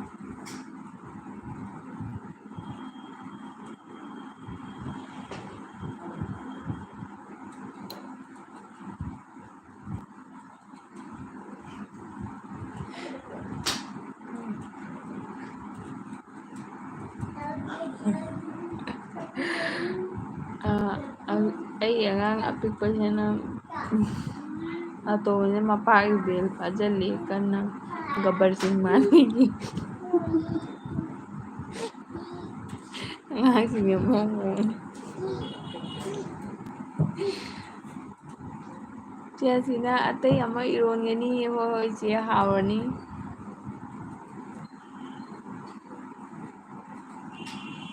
ꯑꯣꯂꯥꯡꯕꯁꯤꯒ ꯏꯔꯣꯝꯕꯒ ꯆꯦꯗꯤꯅꯦ ꯀꯩꯅꯣꯗꯣ ꯑꯃꯨꯛ ꯆꯥꯖꯗ꯭ꯔꯤꯕꯅꯦ ꯆꯦꯟꯖꯤꯟ ꯊꯣꯡꯕꯗꯣ. ꯅꯍꯥꯟꯗꯤ ꯀꯩꯒꯤꯅꯣꯗꯤ ꯆꯦꯟꯖꯤꯟ ꯊꯣꯡꯕꯗꯣ ꯆꯥꯅꯤꯡꯉꯛꯏꯕ.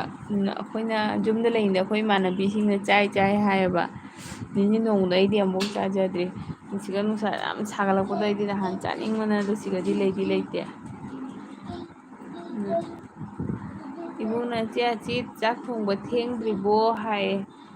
ꯑꯗꯨꯒ ꯑꯩꯈꯣꯏ ꯁꯤꯗ ꯀꯌꯥ ꯁꯥꯕ ꯑꯣꯏꯗꯦ ꯍꯥꯏ. ꯍꯧꯖꯤꯛꯇꯤ ꯍꯧꯒꯠꯂꯛꯏꯅꯤ ꯁ꯭ꯇꯥꯔꯇꯤꯡ. ꯑꯗꯨ ꯆꯦꯁꯤꯅ ꯈꯦꯂꯦꯟ ꯊꯣꯡꯒꯠꯂꯦ ꯍꯧꯖꯤꯛ ꯍꯥꯏ. ꯑꯗꯨꯒ ꯏꯕꯨꯡꯅ ꯍꯧꯖꯤꯛꯁꯨ ꯅꯣꯡ ꯀꯟꯅ ꯃꯪꯉꯤ ꯍꯥꯏ. ꯉꯁꯤꯁꯨ ꯅꯣꯡꯊꯤ ꯃꯪꯉꯤ ꯑꯁꯤꯗꯁꯨ. ꯌꯥꯝ ꯀꯟꯅꯗꯤ ꯁꯥꯗ꯭ꯔꯤ. ꯑꯗꯨꯝ ꯈꯔ ꯀꯨꯂꯔꯒꯗꯤ ꯊꯥꯔꯦ. ꯑꯁ ꯁꯥꯔꯛꯑꯗꯤ ꯌꯥꯝ ꯅꯥꯇꯩ ꯆꯥꯗꯦꯗ ꯏꯕꯨꯡ.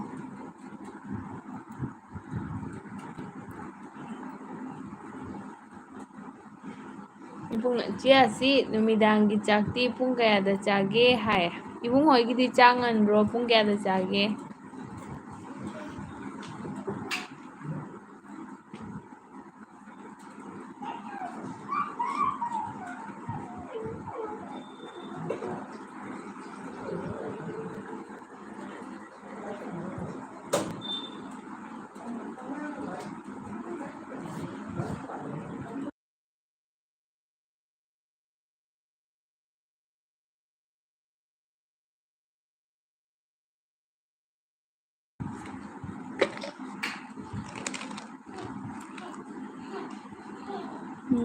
ꯏꯕꯨꯡꯅ ꯁꯧꯒ꯭ꯔꯤꯒ ꯆꯞ ꯃꯥꯟꯅꯕꯅꯤ ꯍꯥꯏ. ꯑꯣ ꯑꯣ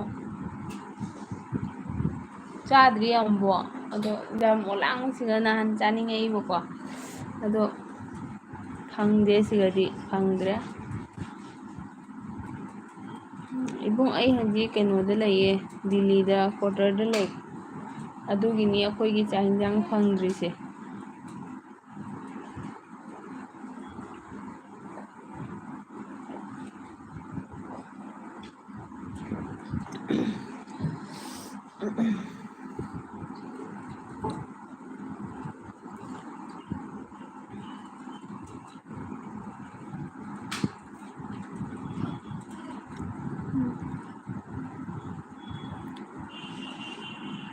ꯏꯕꯨꯡꯅ ꯑꯩꯈꯣꯏ ꯄꯨꯡ 8-9ꯒꯤ ꯃꯅꯨꯡꯗ ꯆꯥꯏꯌꯦ ꯍꯥꯏꯌꯦ. ꯑꯣ ꯑꯣ ꯏꯕꯨꯡ ꯑꯩꯈꯣꯏꯁꯨ ꯍꯥꯟꯅꯅꯦ ꯌꯨꯝꯗꯗꯤ ꯑꯍꯟꯁꯤꯡ ꯂꯩꯕꯗꯗꯤ 8-9ꯒ ꯅꯠꯇꯦꯗ.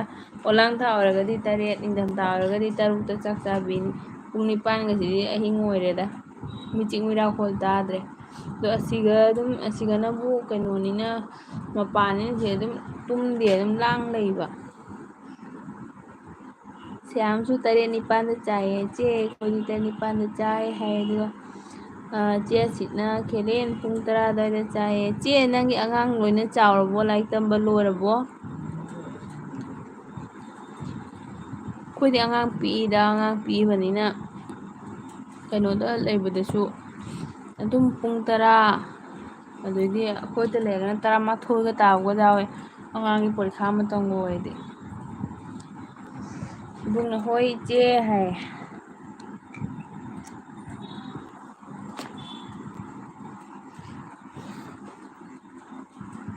ꯆꯦ ꯑꯁꯤ ꯀꯩꯅꯣꯒꯤꯔꯣ, ꯃꯁꯛ ꯎꯠꯇꯕꯒꯤꯔꯣ LBꯁꯦ ꯃꯤ ꯂꯥꯛꯇ꯭ꯔꯤꯁꯦ?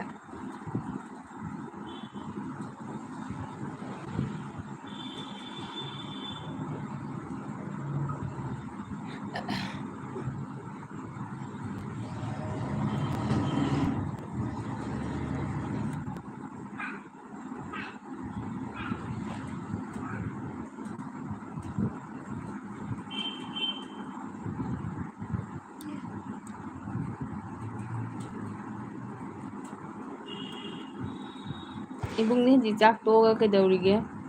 ꯄꯣꯊꯥꯔꯤꯔꯣ?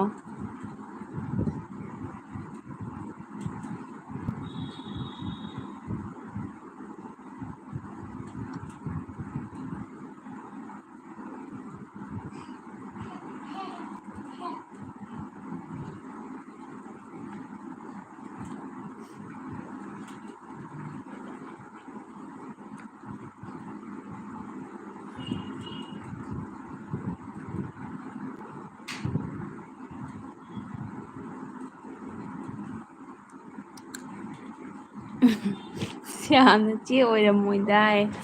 ꯈꯪꯗꯦꯅꯦ ꯁ꯭ꯌꯥꯝ,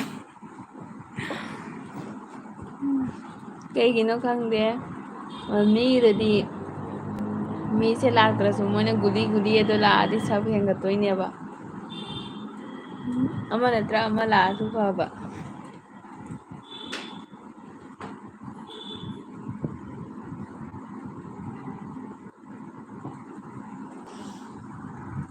ꯑꯗꯨꯒ ꯁꯨꯁꯃꯤꯇꯥ ꯑꯗꯨꯗꯤ ꯌꯥꯝꯅ ꯆꯨꯝꯃꯤ ꯍꯥꯏ.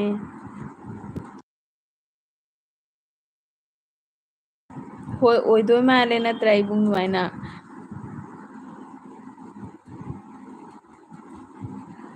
ꯈꯔ ꯎꯠꯂꯣ, ꯇꯣꯏꯅ ꯎꯠꯀꯅꯨ. ꯑꯩꯗꯤ ꯍꯩꯅꯗꯦꯅꯦ LBꯗ ꯃꯁꯛ ꯎꯠꯂꯒ ꯇꯧꯕꯁꯦ. ꯑꯩꯉꯣꯟꯗ ꯀꯝꯐꯣꯔꯇꯦꯕꯜ ꯑꯣꯏꯖꯗꯕ. ꯂꯥꯏꯚꯇꯣ ꯇꯣꯏꯅ ꯊꯥꯎ, ꯑꯗꯨꯑꯣꯏꯗꯤ ꯃꯤ ꯂꯥꯛꯀꯅꯤ. ꯍꯟꯗꯛꯇꯤ ꯇꯣꯏꯔꯕꯅꯤ. ꯍꯥꯟꯅꯗꯤ ꯈꯔ ꯊꯥꯕꯣꯏ ꯊꯥꯗꯕꯣꯏ ꯇꯧꯋꯤꯅ. ꯍꯟꯗꯛꯇꯤ ꯍꯥꯏꯅ ꯉꯔꯥꯡꯁꯨ ꯊꯥꯏ, ꯅꯍꯥꯟꯁꯨ ꯊꯥꯏ, ꯑꯗꯨꯒ ꯉꯁꯤꯁꯨ ꯊꯥꯏ. ꯍꯟꯗꯛ 6-7 ꯀꯟꯇꯤꯅ꯭ꯌꯨꯕꯨ ꯊꯥꯔꯕꯅꯤ. ꯍꯥꯟꯅꯗꯤ ꯑꯗꯨꯝ ꯃꯔꯛ ꯃꯔꯛꯇ ꯊꯥꯕꯗꯣ ꯑꯗꯨꯃꯥꯏꯅ ꯇꯧꯗꯔꯦ. ꯆꯦ ꯑꯁꯤꯅ ꯑꯩ ꯂꯩꯀꯣ ꯍꯥꯏꯌꯦ. ꯊꯦꯡꯀ꯭ꯌꯨ ꯆꯦ ꯂꯩꯕꯤꯕꯒꯤ.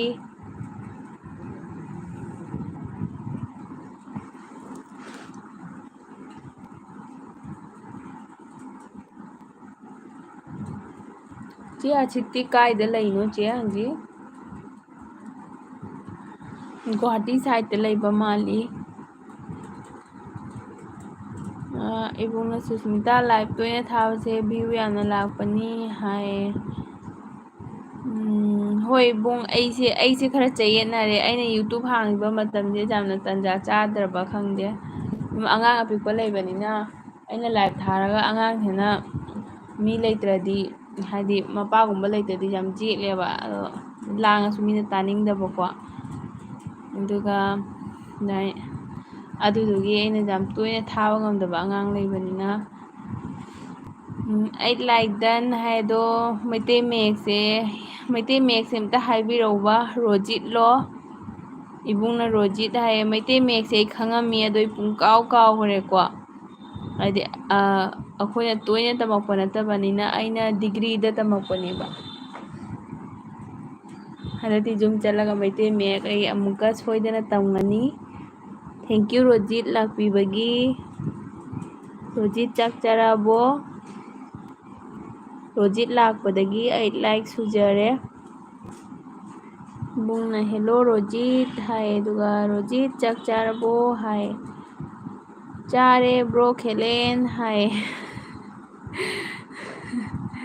रोजित के इंजांग चारके रोजिना ओइना चा पिरे वेलकम चे चा थओ हाय अस हाउनिदा खगा सागलकपसि असाबना असाबा लोकपा नत्रा अखोइदि चा तोयना थक्तरे रोजित चा इतोमता थए इतोमता ओइबगी तोयना थक्तरे। नाउबीसु लाए थैंक यू नाउबी थेंगसु थेंगना लाक्पिबगी। इचे गुड इवनिंग हाय नाउबीसे अैना हनग्रगुम तौबनिको नाउबी एगी कमेंट फंगनब्रा अैना सब हल्लगुम तौबनी ऐ होरेन येंगेको। नाउबी चाक चाराबो ड्यूटी हलाबो दुआ इबुंगना रोजित करी मथेल चारगे हाय मचा लाइक तम मचाना लाइक सगायो फत्तबनी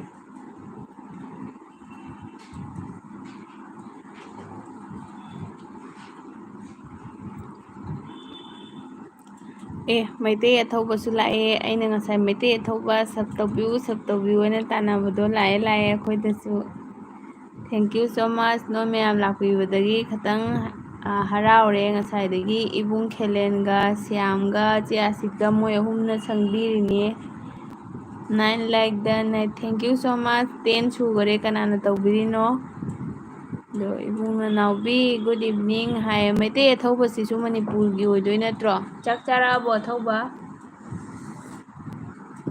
कई इंजांग हाउरक्के इबुंग अथौबा गुड इवनिंग हाय दुगा नाउबीना इचे ऐ चैनल पाइदे हाय चैनल पाइद्रने ओ कसार नाउबोदो इमारे चैनल पाइदो को हो होय अदु नाउबी नंगीदा चंगबदा सब्सक्राइबर 54 रा कैनोम लैबा उरमे अइबो दुगा अथौबना इरोम्बा ब्रो खेलेन हाय अथौबा करी इरोम्बनो करी ngarauनो दुगा अखोइगिदि पकौड़ा थोंगे खोंदुंगी पकौड़ादो मयांग हिंजांग हाय तारे कोप्ता थोंबदो सुम हाउरमे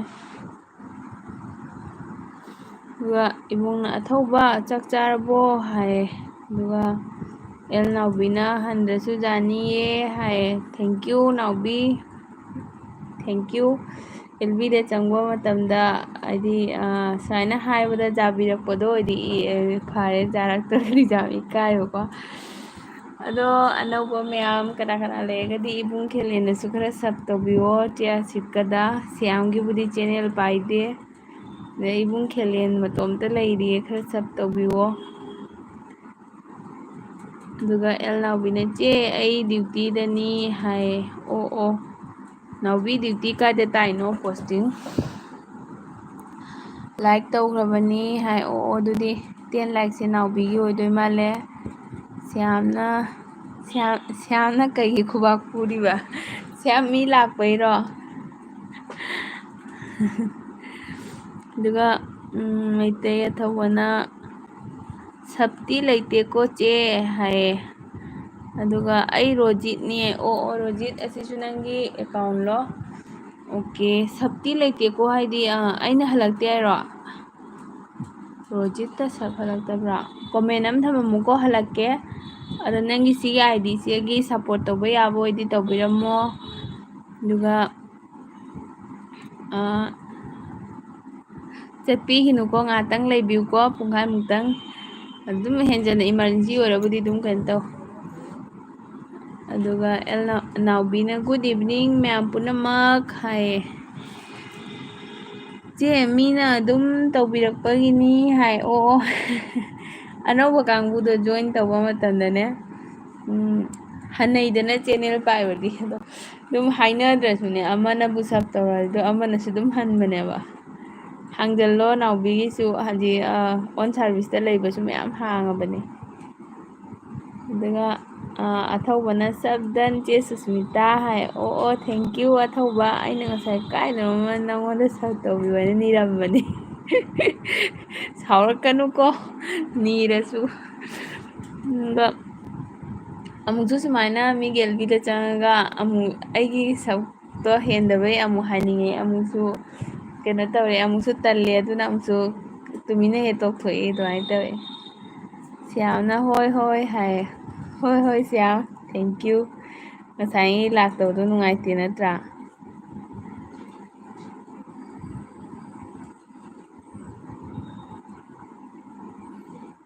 ꯏꯕꯨꯡꯅ ꯑꯊꯧꯕ ꯀꯔꯤ ꯃꯊꯦꯜ ꯆꯥꯔꯒꯦ ꯍꯥꯏ꯫ ꯑꯗꯨꯒ ꯑꯊꯧꯕ ꯅꯠꯇꯕ ꯑꯃ, ꯑꯠꯆꯥ, ꯅꯥꯎꯕꯤꯅ ꯏꯆꯦ ꯍꯥꯟꯅ ꯒꯣꯋꯥꯗꯁꯨ ꯇꯥꯔꯝꯃꯤ, ꯍꯥꯏꯗ꯭ꯔꯕꯥꯠꯇꯁꯨ ꯇꯥꯔꯝꯃꯤ, ꯍꯧꯖꯤꯛꯅ ꯍꯥꯏ꯫ ꯑꯣ ꯍꯥꯏꯗ꯭ꯔꯕꯥꯠꯇ꯫ ꯁꯥꯕ꯭ꯔꯣ ꯑꯗꯨꯒꯗꯤ, ꯌꯥꯝ ꯀꯟꯅ ꯁꯥꯕ꯭ꯔꯣ?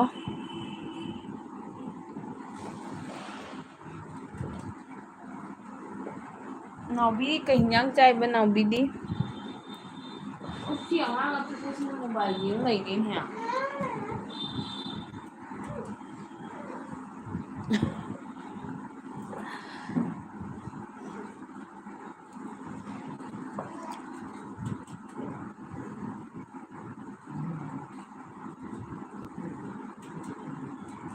ꯁꯥꯏꯌꯦ, ꯍꯧꯖꯤꯛꯇꯒꯤ ꯁꯥꯕ ꯍꯧꯔꯗꯤ ꯍꯌꯦꯡ ꯈꯔ ꯂꯩꯔꯗꯤ ꯂꯩꯕ ꯉꯝꯃꯔꯣꯏ ꯅꯠꯇ꯭ꯔꯥ? ꯑꯗꯣ ꯍꯧꯖꯤꯛ ꯍꯧꯒꯠꯂꯛꯄꯗ ꯉꯥꯏ, ꯀꯣꯜꯀꯇꯥꯗ ꯌꯥꯝ ꯀꯟꯅ ꯁꯥꯏ ꯍꯥꯏꯌꯦ꯫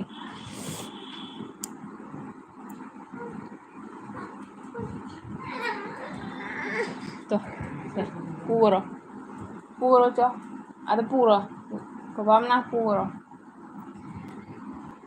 ꯅꯥꯎꯕꯤꯅ ꯏꯆꯦ ꯑꯩ ꯆꯥꯛ ꯆꯥꯗꯦ, ꯑꯩ ꯀꯣꯏꯅꯕ ꯅꯨꯄꯤꯗꯣ ꯀꯥꯏꯅꯔꯦ ꯑꯗꯨꯒꯤꯅꯤ꯫ ꯍꯦꯠ, ꯅꯨꯄꯤꯒꯤꯗꯃꯛꯇꯕꯨ ꯁꯪꯁꯥꯔꯗ ꯅꯨꯄꯤꯁꯨ ꯌꯥꯝ ꯂꯩꯁꯤꯗꯤ꯫ ꯅꯨꯄꯤꯒꯤꯁꯨ ꯅꯨꯄꯥ ꯋꯥꯠꯇꯦ, ꯅꯨꯄꯥꯒꯤꯁꯨ ꯅꯨꯄꯤ ꯋꯥꯠꯇꯦ, ꯀꯩꯒꯤ ꯑꯗꯨꯒꯤꯗꯃꯛꯇ ꯀꯩꯒꯤ ꯆꯔꯥ ꯍꯦꯟꯗꯣꯏꯅꯣ? ꯍꯣꯏ, ꯋꯥꯈꯜꯕꯨꯗꯤ ꯅꯨꯡꯉꯥꯏꯔꯣꯏ, ꯍꯦꯡꯉꯅꯨꯗ꯫ ꯑꯊꯧꯕ ꯅꯣꯛꯈꯔꯦ꯫ ꯀꯩ ꯀꯩꯅꯣ ꯇꯧꯗꯣꯏꯅꯣꯅꯦ? ꯑꯗꯨꯕꯨ ꯀꯩꯝ ꯈꯜꯂꯨꯅꯨ꯫ ꯁꯤꯔꯤꯌꯁ ꯑꯣꯏꯅ ꯂꯣꯏꯅꯈ꯭ꯔꯕꯣ, ꯅꯠꯇ꯭ꯔꯒ ꯁꯨꯝ ꯁꯥꯎꯅꯕꯩ ꯍꯥꯏꯅꯩꯔꯣ?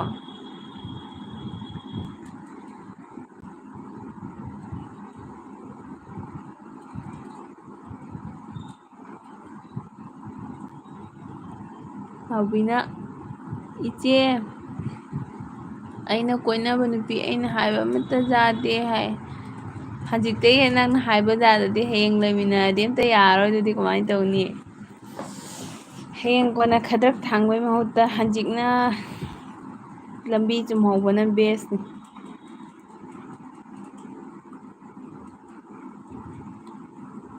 ꯌꯥꯝ ꯈꯟꯖꯤꯜꯂꯨꯅꯨꯗ ꯅꯥꯎꯕꯤ, ꯆꯥꯛꯀ ꯆꯔꯥꯒ ꯍꯦꯟꯒꯅꯨ, ꯆꯥꯊꯣꯛꯑꯣ꯫ ꯑꯗꯨꯒ ꯑꯊꯧꯕꯅ ꯅꯨꯄꯤꯒꯤ ꯋꯥꯔꯤꯔꯣ, ꯑꯩꯗꯤ ꯁꯤꯡꯒꯜ ꯏꯁ ꯗ ꯕꯦꯁ ꯍꯥꯏ꯫ ꯑꯗꯨꯁꯨ ꯌꯥꯗꯦ, ꯁꯤꯡꯒꯜ ꯏꯁ ꯗ ꯕꯦꯁꯇꯨꯁꯨ ꯌꯥꯗꯦ꯫ ꯍꯌꯦꯡ ꯀꯣꯟꯅ ꯑꯍꯟ ꯑꯣꯏꯔꯛꯑꯒ ꯀꯅꯥꯅ ꯌꯦꯡꯕꯤꯗꯣꯔꯤꯗꯨꯗꯤ? ꯈꯔꯅꯤꯕꯨꯗꯤ ꯐꯔꯦ, ꯆꯍꯤ 40-45 ꯐꯥꯎꯗꯤ ꯐꯔꯦ, ꯍꯌꯦꯡ ꯀꯣꯟꯅ ꯑꯍꯟ ꯑꯣꯏꯁꯤꯜꯂꯛꯑꯗꯤ ꯏꯃꯨꯡ ꯃꯅꯨꯡꯗꯅ ꯑꯃꯨꯛ ꯀꯩꯅꯣ ꯇꯧꯔꯛꯀꯅꯤ. ꯁꯤꯁꯨ ꯀꯩꯅꯣꯅꯤꯅ ꯅꯦꯆꯔꯦꯜꯅꯤ, ꯅꯦꯆꯔꯒꯤ ꯍꯥꯟꯅꯗꯒꯤ ꯂꯩꯔꯛꯑꯕꯅꯤꯅ ꯁꯤꯁꯨ ꯌꯥꯗꯦ ꯑꯃꯨꯛ. ꯑꯗꯨꯒ ꯀꯅꯥ ꯀꯅꯥꯅꯣ ꯃꯤ ꯌꯥꯝ ꯂꯥꯛꯄꯤꯔꯦ. ꯖꯦꯅꯦꯠ ꯒꯦꯃꯤꯡ ꯋꯥꯏꯇꯤ, ꯍꯦꯜꯂꯣ ꯍꯦꯜꯂꯣ ꯖꯦꯅꯦꯠ. ꯖꯦꯅꯦꯠꯁꯦ ꯃꯩꯇꯩ ꯑꯣꯏꯗꯣꯏꯔꯣ? ꯊꯦꯡꯛ ꯌꯨ ꯁꯣ ꯃꯆ ꯖꯦꯅꯦꯠ ꯂꯥꯛꯄꯤꯕꯒꯤ. ꯖꯦꯅꯦꯠꯁꯦ ꯃꯩꯇꯩ ꯑꯣꯏꯗꯣꯏꯔꯣ ꯑꯝꯇ ꯍꯥꯏꯕꯤꯔꯛꯑꯣ. ꯑꯗꯨꯒ ꯅꯥꯎꯕꯤꯅ ꯏꯆꯦ ꯉꯁꯤꯗꯤ ꯋꯥ ꯂꯣꯏꯅꯈ꯭ꯔꯦ ꯍꯥꯏꯌꯦ. ꯑꯣ ꯅꯥꯎꯕꯤ ꯌꯥꯝ ꯀꯨꯏꯕ ꯃꯔꯤꯔꯣ ꯅꯠꯇ꯭ꯔꯒ ꯈꯇꯪꯈꯛ ꯐꯪꯅꯕꯇ ꯉꯥꯏꯕ꯭ꯔꯣ? ꯌꯥꯝ ꯈꯟꯖꯤꯜꯂꯨꯅꯨꯗ, ꯍꯥꯏꯗꯤ ꯃꯣꯠ ꯇꯤꯟꯅꯗ꯭ꯔꯗꯤ ꯀꯩꯗꯧꯗꯣꯔꯤꯀꯣ. ꯃꯣꯠ ꯇꯤꯟꯅꯔꯒꯅꯤ ꯍꯌꯦꯡ ꯃꯈꯥ ꯇꯥꯕꯁꯨ ꯑꯗꯨꯝ ꯄꯨꯟꯁꯤꯗ ꯅꯨꯡꯉꯥꯏꯗꯣꯏꯗꯣ. ꯃꯣꯠ ꯇꯤꯟꯅꯗ꯭ꯔꯗꯤ, ꯑꯟꯗꯔꯁꯇꯦꯟꯗꯤꯡ ꯂꯩꯇꯗꯤ ꯀꯩꯗꯧꯗꯣꯔꯤ. ꯏꯆꯦ ꯅꯨꯄꯤꯗꯣ ꯅꯨꯄꯥ ꯃꯌꯥꯝ ꯑꯃ ꯇꯦꯛꯁ ꯇꯧꯔꯔꯤꯕꯣ? ꯑꯗꯨꯗꯤ ꯂꯥꯞꯊꯣꯛꯑꯣ, ꯂꯥꯞꯊꯣꯛꯄꯅ ꯐꯔꯅꯤ. ꯑꯗꯣ ꯅꯪꯉꯣꯟꯗ ꯀꯩꯅꯣ ꯇꯧꯕꯕꯨꯗꯤ ꯅꯠꯇꯦ. ꯃꯥꯒꯤ ꯀꯩꯅꯣ ꯀꯦꯔꯦꯛꯇꯔꯕꯨꯗꯤ ꯑꯩꯅ ꯈꯪꯗꯦ. ꯑꯗꯨꯗꯤ ꯑꯗꯨꯝ ꯅꯪꯅ ꯗꯤꯁꯥꯏꯠ ꯇꯧꯗꯣꯏꯅꯤ, ꯍꯥꯏꯗꯤ ꯅꯪꯒ ꯂꯣꯏꯅꯕꯅꯤꯅ. ꯑꯗꯨꯏꯁꯨ ꯑꯗꯨꯝ ꯃꯑꯣꯡ ꯆꯥꯗ꯭ꯔꯒꯗꯤ ꯍꯧꯖꯤꯛꯇꯩ ꯑꯗꯨꯝ ꯂꯥꯞꯊꯣꯛꯑꯣ. ꯅꯪꯒꯤꯁꯨ ꯑꯣꯏꯔꯔꯣꯏꯗꯕ, ꯑꯣꯏꯅꯤꯡꯗꯕ ꯅꯨꯄꯤꯗꯨꯕꯨ ꯅꯪꯅ ꯐꯥꯖꯤꯜꯂꯨꯔꯒ ꯍꯌꯦꯡ ꯑꯃꯨꯛ ꯆꯠꯈꯤꯔꯣꯏꯗ꯭ꯔꯣ? ꯑꯗꯨꯅꯤ ꯍꯧꯖꯤꯛꯀꯥꯟꯗ ꯅꯨꯄꯤ ꯆꯦꯜꯂꯦ, ꯅꯨꯄꯤ ꯆꯦꯟꯈ꯭ꯔꯦ, ꯅꯨꯄꯤ ꯆꯦꯟꯈ꯭ꯔꯦ ꯍꯥꯏꯁꯦ. ꯑꯗꯨꯅ ꯍꯦꯟꯅ ꯏꯀꯥꯏꯈ꯭ꯔꯦ. ꯑꯗꯨꯒ ꯊꯝꯃꯣꯏ ꯂꯥꯛꯑꯦ. ꯊꯝꯃꯣꯏ ꯕꯤꯖꯦꯗꯤ, ꯕꯤꯖꯦꯁꯨ ꯂꯥꯛꯑꯦ. ꯅꯣꯏ ꯑꯅꯤ ꯀꯩ ꯌꯦꯟꯖꯥꯡ ꯆꯥꯔꯛꯀꯦ ꯄꯨꯂꯞ ꯍꯪꯒꯦ. ꯆꯦꯁꯨ ꯈꯨꯔꯨꯝꯖꯔꯤ ꯂꯥꯏꯛꯗꯟ, ꯊꯦꯡꯛ ꯌꯨ ꯊꯦꯡꯛ ꯌꯨ. ꯕꯤꯖꯦꯁꯨ ꯂꯥꯏꯛꯗꯟ ꯍꯥꯏ, ꯊꯦꯡꯛ ꯌꯨ. ꯅꯣꯏ ꯑꯅꯤꯃꯛ ꯂꯥꯛꯄꯩ. ꯅꯣꯏ ꯑꯅꯤ ꯀꯗꯥꯏꯗꯒꯤ ꯂꯥꯛꯏꯅꯣ ꯍꯥꯏꯔꯛꯎ. ꯑꯗꯨꯒ ꯂꯥꯛꯄꯒ ꯆꯦꯟꯗꯣꯏꯔꯥ? ꯂꯥꯛꯄꯒ ꯆꯦꯟꯕ ꯌꯥꯗꯦ. ꯑꯗꯨꯒ ꯑꯊꯧꯕꯅ ꯍꯥꯏꯕ ꯌꯥꯏ ꯏꯆꯦ ꯁꯨꯁꯃꯤꯇꯥ ꯍꯥꯏ. ꯌꯥꯏ ꯍꯥꯏꯗꯤ ꯀꯩꯅꯣ? ꯅꯨꯄꯤ ꯊꯤꯗ꯭ꯔꯁꯨ ꯌꯥꯏ ꯍꯥꯏꯔꯣ? ꯊꯤꯗꯤ ꯊꯤꯌꯨꯍꯦ. ꯑꯗꯨꯒ ꯖꯦꯅꯦꯠꯅ ꯃꯥꯅꯦ ꯍꯥꯏ. ꯑꯗꯨꯒ KMC ꯍꯥꯏ. ꯖꯦꯅꯦꯠ ꯑꯩꯈꯣꯏ ꯄꯀꯧꯔꯥ ꯊꯣꯡꯉꯦ. ꯖꯦꯅꯦꯠꯇꯤ ꯀꯩ ꯌꯦꯟꯖꯥꯡ ꯆꯥꯔꯛꯀꯦ? ꯖꯦꯅꯦꯠ ꯅꯪ ꯀꯩꯅꯣꯕ, ꯅꯪꯒꯤ ꯆꯦꯅꯦꯜ ꯃꯃꯤꯡꯁꯦ ꯅꯪ ꯆꯦꯅꯦꯜ ꯄꯥꯏꯕ ꯃꯥꯜꯂꯤꯀꯣ. ꯑꯩꯉꯣꯟꯗ ꯁꯄꯣꯔꯠ ꯇꯧꯕꯤꯔꯝꯃꯣ. ꯑꯗꯨꯒ ꯀꯩꯅꯣ ꯇꯧꯕꯤꯔꯝꯃꯣ, ꯀꯣꯃꯦꯟ ꯑꯝꯇꯪ ꯊꯥꯗꯕꯤꯔꯝꯃꯣ. ꯑꯩ ꯍꯜꯂꯛꯀꯦꯀꯣ. ꯚꯤꯗꯤꯑꯣꯗꯣ ꯋꯥꯆ ꯇꯧꯕꯤꯔꯒ ꯀꯣꯃꯦꯟ ꯑꯝꯇꯪ ꯊꯥꯗꯕꯤꯔꯝꯃꯣ. ꯑꯗꯨꯒ ꯑꯩ ꯁꯣꯏꯗꯅ ꯍꯟꯖꯔꯛꯀꯦ. ꯂꯥꯏꯛ ꯇꯧꯗꯕ ꯌꯥꯎꯔꯗꯤ ꯂꯥꯏꯛ ꯈꯔ ꯇꯧꯁꯟꯕꯤꯌꯨ. ꯅꯣꯏ ꯅꯥꯎꯕꯤꯅ ꯑꯩꯅ ꯅꯨꯄꯥ ꯑꯇꯣꯞꯄꯒ ꯇꯦꯛꯁ ꯇꯧꯅꯅꯨ ꯍꯥꯏꯔꯁꯨ ꯌꯥꯗꯦ. ꯃꯥꯗꯤ ꯍꯥꯏꯔꯨꯔꯒ ꯐ꯭ꯔꯦꯟꯅꯤ, ꯃꯔꯤ ꯃꯇꯥꯅꯤ ꯍꯥꯏ. ꯑꯣ ꯍꯣꯏ, ꯅꯪꯅꯁꯨ ꯑꯗꯨꯝ ꯌꯦꯡꯉꯣ. ꯃꯤꯒꯤ ꯃꯔꯤ ꯃꯇꯥ ꯑꯣꯏꯕꯁꯨ ꯁꯨꯝ ꯈꯔ ꯂꯩꯔꯝꯒꯅꯤ. ꯅꯠꯇ꯭ꯔꯒꯅ ꯃꯥꯅ ꯑꯣꯟꯀꯤ ꯑꯗꯨꯃꯥꯏꯅ ꯇꯧꯕꯩꯔꯥ, ꯅꯠꯇ꯭ꯔꯒ ꯅꯪꯅ ꯌꯥꯝꯅ ꯄꯣꯖꯦꯁꯤꯞ ꯑꯣꯏꯕꯩꯔꯥ. ꯁꯨꯝ ꯅꯣꯏ ꯑꯅꯤꯅ ꯀꯩꯅꯣ ꯇꯧꯔꯦꯀꯣ. ꯆꯍꯤ 2 ꯐꯥꯔꯦ ꯍꯥꯏꯌꯦ. ꯍꯣꯏꯅꯦ, ꯆꯍꯤ ꯑꯅꯤ ꯐꯥꯔꯁꯨ, ꯃꯤꯗꯣ ꯑꯗꯨꯝ ꯀꯩꯅꯣ ꯇꯧꯋꯤꯅꯀꯣ. ꯃꯤꯒ ꯌꯥꯝꯅ ꯆꯀꯠ ꯆꯀꯠ ꯇꯧꯕꯗꯨꯁꯨ ꯅꯨꯡꯉꯥꯏꯇꯦꯅ. ꯕꯤꯖꯦꯅ ꯀꯥꯡꯁꯣꯏ ꯍꯥꯏ. ꯊꯝꯃꯣꯏꯁꯨ ꯀꯥꯡꯁꯣꯏ. ꯀꯩꯅꯣ ꯅꯣꯏ ꯑꯅꯤꯃꯛ ꯀꯥꯡꯁꯣꯏ ꯆꯥꯕ꯭ꯔꯣ? ꯅꯣꯏ ꯑꯅꯤꯃꯛ ꯃꯥꯟꯅꯔꯒ ꯀꯥꯡꯁꯣꯏꯒ ꯊꯣꯡꯉꯤꯔꯥ ꯍꯥꯏꯁꯤꯕꯣ? ꯑꯩꯈꯣꯏ ꯀꯥꯡꯁꯣꯏ ꯊꯣꯡꯉꯤ, ꯅꯣꯏꯁꯨ ꯀꯥꯡꯁꯣꯏ ꯊꯣꯡꯉꯣ ꯀꯥꯏꯅ. ꯅꯣꯏ ꯑꯅꯤ ꯃꯣꯟꯗ꯭ꯔꯪ ꯌꯥꯝ ꯁꯥꯟꯅꯅꯨꯀꯣ.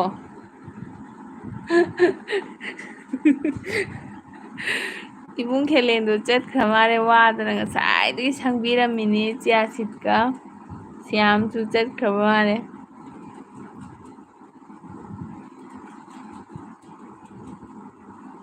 ꯅꯥꯎꯕꯤꯅ ꯏꯆꯦ ꯉꯁꯤꯗꯤ ꯗ꯭ꯔꯤꯡ ꯈꯔ ꯇꯧꯔꯦ, ꯃꯣꯔꯅꯤꯡꯗꯒꯤ ꯇꯧꯔꯤꯅꯤ, ꯋꯥꯈꯜ ꯅꯨꯡꯉꯥꯏꯇꯦ. ꯑꯁ ꯅꯥꯎꯕꯤ, ꯑꯗꯨꯝꯕ ꯀꯥꯟꯅꯗꯕ ꯊꯕꯛꯅꯤꯗ. ꯑꯗꯨꯒꯨꯝꯕꯗꯨꯗꯤ ꯃꯤ ꯀꯩꯅꯣ ꯇꯧꯗꯕ ꯃꯤꯅ ꯄꯪꯇꯧ ꯇꯧꯕꯅꯤꯗ. ꯌꯥꯝ ꯈꯟꯖꯤꯜꯂꯨꯅꯨꯗ ꯑꯗꯨꯕꯨ ꯀꯩꯒꯤꯅꯣꯅꯦ. ꯑꯥꯇꯦ ꯔꯦꯒ ꯖꯥꯇꯦ ꯔꯦꯒ ꯍꯥꯏꯗꯣ. ꯂꯨꯍꯣꯡꯗ꯭ꯔꯤꯕ ꯅꯣꯏꯕꯨ ꯀꯩꯅꯣ ꯌꯥꯝꯅ ꯈꯟꯖꯤꯟꯒꯅꯨ. ꯑꯉꯥꯡꯅꯤ ꯍꯧꯖꯤꯛꯇꯤ. ꯖꯦꯅꯦꯠꯅ ꯑꯩꯗꯤ ꯀꯨꯏꯔꯦ ꯁꯥꯞ ꯂꯩꯕ, FB ꯌꯥꯎꯗꯕꯩꯅꯦ ꯍꯥꯏ. ꯑꯣ ꯖꯦꯅꯦꯠ, ꯖꯦꯅꯦꯠꯅ ꯑꯩꯉꯣꯟꯗ ꯁꯞ ꯇꯧꯕ ꯀꯨꯏꯔꯦ ꯍꯥꯏꯔꯣ? ꯑꯩ ꯈꯪꯗ꯭ꯔꯕꯣꯏ. ꯖꯦꯅꯦꯠ ꯑꯩ ꯈꯪꯗ꯭ꯔꯦ. ꯑꯗꯣ ꯀꯩꯅꯣ ꯇꯧꯔꯦꯀꯣ. ꯍꯜꯂꯛꯀꯦ ꯅꯪ ꯚꯤꯗꯤꯑꯣꯗ ꯋꯥꯆ ꯇꯧꯔꯒ ꯀꯣꯃꯦꯟ ꯑꯝꯇꯪ ꯊꯝꯕꯤꯔꯝꯃꯣ ꯑꯩ ꯁꯣꯏꯗꯅ ꯍꯜꯂꯛꯀꯦ ꯀꯩꯒꯤ ꯍꯜꯂꯛꯑꯣꯏꯗꯣꯏꯅꯣ ꯍꯜꯂꯛꯀꯦ ꯖꯦꯅꯦꯠ ꯀꯩ ꯏꯟꯖꯥꯡ ꯆꯥꯔꯛꯏ ꯍꯥꯏꯕ ꯑꯗꯨ ꯌꯥꯝꯅ ꯁꯤꯗꯤ ꯃꯤ ꯁꯨꯔꯦ ꯃꯤ ꯁꯨꯕꯗꯒꯤ ꯏꯕꯨꯡ ꯈꯦꯂꯦꯟꯗꯣ ꯆꯠꯈ꯭ꯔꯦ ꯏꯕꯨꯡ ꯈꯦꯂꯦꯟꯗꯣ ꯌꯥꯝ ꯐꯕꯅꯦ ꯌꯥꯝ ꯏꯪ ꯇꯞꯄꯅꯦ ꯑꯗꯨꯒ ꯁꯤꯌꯥꯝ ꯇꯥꯁꯜꯂꯣ ꯅꯥꯎꯕꯤꯁꯦ ꯈꯛꯇꯪ ꯊꯦꯝꯕꯤꯅꯕ ꯅꯥꯎꯕꯤ ꯅꯪ ꯀꯁꯥꯔꯒꯤ ꯑꯣꯏꯗꯣꯏ ꯅꯠꯇ꯭ꯔꯣ ꯅꯪꯁꯨ ꯃꯅꯤꯄꯨꯔꯒꯤꯔꯣ ꯅꯥꯎꯕꯤꯁꯦ ꯀꯁꯥꯔꯒꯤ ꯃꯥꯟꯕꯅꯦ ꯑꯩꯅ ꯏꯆꯦ ꯑꯩꯒꯤ ꯐꯦꯁꯕꯨꯛ ꯏꯟꯁꯇꯥ ꯂꯣꯏꯅ ꯃꯉꯣꯟꯗ ꯄꯤꯅꯤꯌꯦ ꯃꯥꯒꯤꯗꯤ ꯄꯤꯌꯨ ꯍꯥꯏꯕ ꯌꯥꯗꯦ ꯑꯩꯅ ꯃꯥꯒꯤ ꯐꯦꯁꯕꯨꯛ ꯏꯟꯁꯇꯥ ꯋꯥꯆꯞ ꯂꯣꯏꯅ ꯍꯦꯛ ꯇꯧꯔꯦ ꯃꯥꯅ ꯄꯤꯗꯕꯒꯤ ꯐꯔꯦꯗꯅꯗꯣ ꯍꯧꯖꯤꯛꯀꯥꯟꯒꯤ ꯇꯦꯛꯅꯣꯂꯣꯖꯤꯒꯤ ꯃꯇꯝꯁꯤꯒꯕꯨ ꯃꯥꯅ ꯄꯤꯗꯕꯩ ꯅꯪꯅ ꯍꯦꯛ ꯇꯧꯔꯦ ꯐꯔꯦ ꯄꯤꯔꯗꯤ ꯃꯥꯅ ꯈꯔ ꯀꯛꯊꯣꯛ ꯀꯛꯁꯤꯟ ꯇꯧꯔ ꯄꯤꯔꯛꯀꯗꯕ ꯍꯦꯛ ꯇꯧꯔꯕꯅꯤ ꯑꯝꯇ ꯀꯛꯑꯝꯃꯔꯣꯏ ꯐꯔꯦꯗꯅ ꯋꯥꯏ ꯁꯪꯉꯦ ꯖꯦꯅꯦꯠꯅ ꯌꯣꯡꯆꯥꯛꯀ ꯍꯋꯥꯏꯒ ꯏꯔꯣꯜꯂꯦ ꯍꯥꯏ ꯑꯁ ꯖꯦꯅꯦꯠ ꯑꯍꯥꯎ ꯍꯤꯟꯖꯥꯡꯅꯤꯀꯣ ꯑꯗꯣ ꯌꯣꯡꯆꯥꯛꯇꯣ ꯑꯇꯦꯛꯄ ꯊꯣꯛꯏꯕꯣ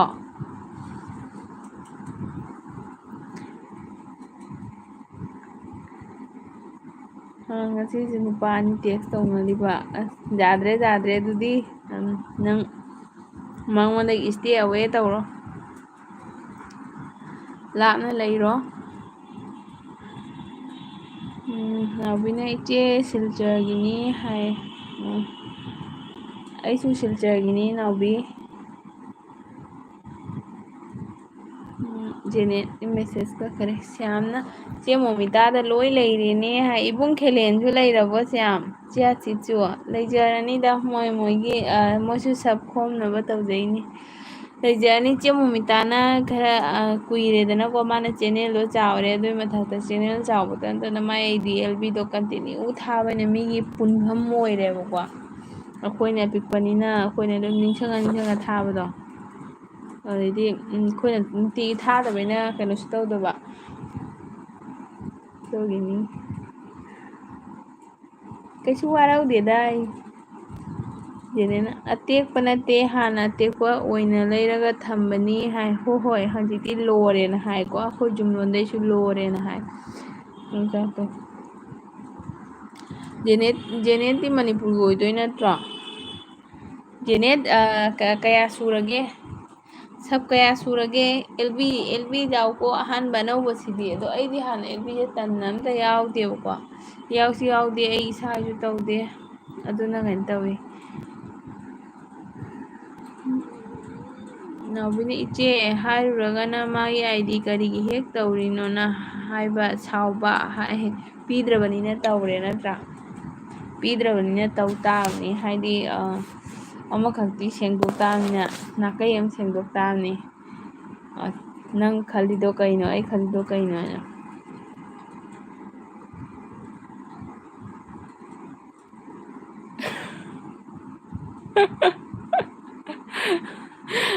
ꯅꯥꯎꯕꯤ ꯀꯣꯏꯁꯟꯁꯦ ꯅꯣꯛꯑꯒꯦ ꯃꯤ ꯄꯨꯝꯅꯃꯛꯀꯤ ꯂꯩꯅ ꯅꯥꯎꯕꯤꯗꯨꯗꯤ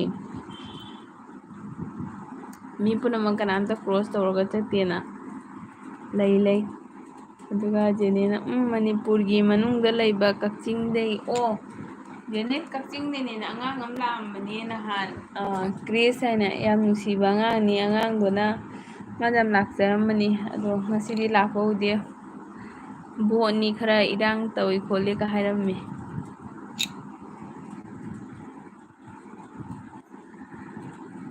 ꯅꯥꯎꯕꯤ ꯖꯦꯅꯦꯠꯁꯦ ꯈꯇꯪ ꯁꯥꯞ ꯇꯧꯕꯤꯋꯣ ꯃꯤ ꯂꯣꯏ ꯆꯠꯈ꯭ꯔ ꯃꯥꯜꯂꯦ ꯖꯦꯅꯦꯠ ꯅꯥꯎꯕꯤꯗꯒꯤ ꯁꯞ ꯄꯥꯝꯕ꯭ꯔꯣ ꯑꯩꯉꯣꯟꯗ ꯀꯔꯤꯝꯗꯤ ꯄꯤꯅꯤꯡꯉꯥꯏ ꯂꯩꯇꯦ ꯅꯥꯎꯕꯤꯁꯦ ꯑꯃꯇ ꯉꯥꯏꯔꯦ ꯅꯥꯎꯕꯤꯅ ꯌꯥꯔꯒꯗꯤ ꯑꯊꯧꯕꯁꯨ ꯆꯠꯈ꯭ꯔ ꯃꯥꯜꯂꯦ ꯕꯤꯖꯦꯒ ꯊꯝꯃꯣꯏꯒꯗꯤ ꯂꯥꯛꯄꯒ ꯅꯪꯗꯕꯅꯦ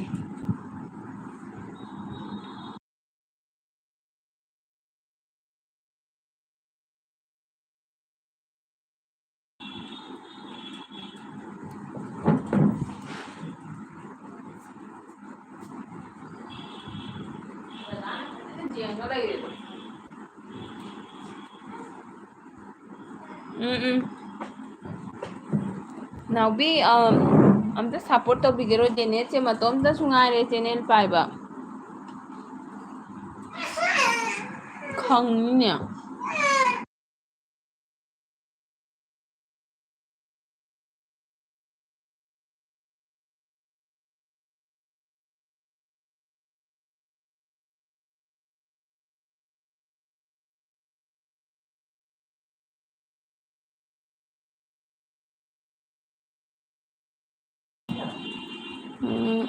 ꯖꯦꯅꯦꯠꯅ O B G M I N M L gamer hi ꯂꯩꯔꯝꯕꯗꯩ ꯑꯩꯅ ꯑꯩꯒꯤ ꯃꯤꯡꯒ ꯄꯥꯜꯂꯒ ꯑꯣꯟꯊꯣꯛꯄꯅꯦ ꯑꯣ ꯑꯣ ꯑꯗꯨꯅꯅꯦ ꯑꯩꯅ ꯅꯪ ꯈꯪꯗ꯭ꯔꯤꯁꯦ ꯑꯁꯤꯒꯤ ꯕꯤ ꯖꯤ ꯑꯦꯝ ꯑꯥꯏ ꯑꯦꯝ ꯑꯦꯜꯁꯤꯗꯤ ꯀꯨꯏꯔꯦ ꯅꯪꯒꯩꯒ ꯁꯞ ꯂꯩꯅꯕ ꯆꯨꯝꯃꯤ ꯆꯨꯝꯃꯤ ꯑꯗꯨꯗꯤ ꯑꯩꯅꯁꯨ ꯍꯟꯈ꯭ꯔꯒꯨꯝ ꯇꯧꯕꯅꯤ ꯖꯦꯅꯦꯠ ꯆꯨꯝꯃꯤ ꯆꯨꯝꯃꯤ ꯁꯤꯗꯤ ꯀꯨꯏꯔꯦ ꯅꯪꯒꯩꯒ ꯁꯞ ꯂꯩꯅꯕꯀꯣ ꯅꯥꯎꯕꯤ ꯎꯗꯦ ꯑꯩꯗꯤ ꯍꯥꯏ ꯀꯩꯒꯤ ꯅꯥꯎꯕꯤꯒ ꯅꯪꯒ ꯍꯥꯏꯠꯀ ꯂꯩꯅꯕ꯭ꯔꯥꯅꯦ ꯎꯗ꯭ꯔꯣ ꯁꯤꯒ ꯑꯦꯜ ꯅꯥꯎꯕꯤ ꯍꯥꯏꯅ ꯂꯩꯕꯁꯦ ꯍꯥꯏꯠ ꯂꯩꯅꯈꯤꯕ꯭ꯔꯣ ꯅꯣꯏ ꯑꯅꯤ ꯑꯩꯒꯤꯗꯩꯗꯤ ꯀꯃꯥꯏꯅ ꯅꯣꯏꯅꯤ ꯎꯅꯔꯣꯏꯗꯣꯏꯅꯣꯅꯦ ꯃꯆꯟ ꯂꯥꯛꯑꯦ ꯊꯦꯡꯀ꯭ꯌꯨ ꯃꯆꯟ ꯆꯤꯆꯦꯒꯤꯗ ꯂꯥꯛꯄꯤꯕꯒꯤ ꯏꯆꯦ ꯆꯥꯛ ꯆꯥꯔꯕꯣ ꯍꯥꯏ ꯏꯆꯦ ꯆꯥꯛ ꯆꯥꯔꯦ ꯃꯆꯟꯗꯤ ꯆꯥꯔꯛꯑꯕꯣ ꯀꯩ ꯏꯟꯖꯥꯡꯅꯣ ꯑꯗꯨꯒ ꯅꯥꯎꯕꯤꯅ ꯏꯆꯦ ꯐꯔꯁꯨ ꯐꯠꯇ꯭ꯔꯁꯨ ꯑꯩꯁꯨ ꯃꯥꯒꯤ ꯀꯣꯏꯅꯕ ꯅꯨꯄꯥꯅꯤ ꯑꯩꯅ ꯌꯥꯗꯕ ꯊꯕꯛ ꯍꯦꯛꯇ ꯇꯥꯕ ꯍꯣꯏ ꯆꯨꯝꯃꯤ ꯅꯥꯎꯕꯤ ꯃꯔꯤ ꯂꯩꯅꯩꯉꯩꯗꯤ ꯅꯪꯁꯨ ꯅꯪꯒꯤꯅꯦꯅ ꯈꯜꯂꯒ ꯑꯩꯒꯤ ꯑꯣꯏꯗꯣꯏꯅꯦꯅ ꯈꯜꯂꯒ ꯅꯪꯁꯨ ꯅꯪꯅ ꯀꯦꯌꯥꯔ ꯇꯧꯖꯕ ꯅꯪꯅ ꯗꯤꯁꯥꯏꯠ ꯇꯧꯖꯕꯀꯣ ꯃꯤ ꯄꯨꯝꯅꯃꯛꯀꯁꯨ ꯀꯥꯏꯅꯅꯦꯅ ꯅꯨꯡꯁꯤꯅꯩ ꯅꯠꯇꯦ ꯊꯨꯡꯅꯅꯦ ꯅꯨꯡꯁꯤꯅꯩꯅꯤ ꯀꯥꯏꯅꯈꯤꯕꯗꯨꯅ ꯂꯥꯏꯕꯛꯀꯤ ꯋꯥꯔꯤꯅꯤ ꯅꯠꯇ꯭ꯔꯥ ꯀꯩꯁꯨ ꯈꯜꯂꯨꯅꯨꯗ ꯑꯗꯣ ꯅꯪꯅ ꯌꯥꯝꯅ ꯈꯜꯂꯒꯁꯨ ꯃꯥꯅ ꯀꯦꯌꯥꯔ ꯂꯧꯗ꯭ꯔꯗꯤ ꯃꯥꯅ ꯑꯇꯣꯞꯄ ꯄꯥꯝꯃꯗꯤ ꯑꯗꯨꯁꯨ ꯀꯔꯤ ꯎꯄꯥꯏ ꯂꯩ ꯑꯗꯨꯁꯨ ꯎꯄꯥꯏ ꯂꯩꯇꯦ ꯑꯗꯨꯁꯨ ꯀꯩꯅꯣ ꯑꯃꯅꯤ ꯑꯗꯩꯗꯤ ꯅꯅꯥꯎꯕꯤꯅ ꯏꯆꯦ ꯑꯩꯒꯤ ꯀꯣꯟꯅ ꯇꯧꯒꯦ ꯍꯧꯖꯤꯛ ꯋꯥꯈꯜ ꯅꯨꯡꯉꯥꯏꯇꯦ ꯑꯗꯨꯒꯤꯅꯤ ꯍꯣꯏ ꯍꯣꯏ ꯖꯦꯅꯦꯠ ꯅꯥꯎꯕꯤꯁꯦ ꯉꯁꯤ ꯋꯥꯈꯜ ꯈꯔ ꯅꯨꯡꯉꯥꯏꯇ꯭ꯔꯦ ꯑꯃ ꯑꯗꯨꯒ ꯈꯪꯗ꯭ꯔꯦ ꯑꯩꯗꯤ ꯅꯥꯎꯕꯤ ꯎꯗ꯭ꯔꯦ ꯑꯩꯌꯥ ꯀꯃꯥꯏꯅ ꯇꯧꯔꯤꯅꯣꯅꯦ ꯅꯥꯎꯕꯤꯁꯦ ꯎꯗꯦ ꯍꯥꯏꯌꯦ ꯅꯥꯎꯕꯤ ꯅꯪꯅꯗꯤ ꯖꯦꯅꯦꯠꯁꯦ ꯎꯕ꯭ꯔꯣ ꯍꯣꯏ ꯍꯣꯏ ꯅꯪ ꯀꯩꯅꯣ ꯇꯧꯗ꯭ꯔꯁꯨ ꯋꯥꯈꯜ ꯅꯨꯡꯉꯥꯏꯇꯕꯒꯤ ꯇꯧꯗ꯭ꯔꯁꯨ ꯏꯁꯤꯡ ꯌꯥꯎꯗ꯭ꯔꯦ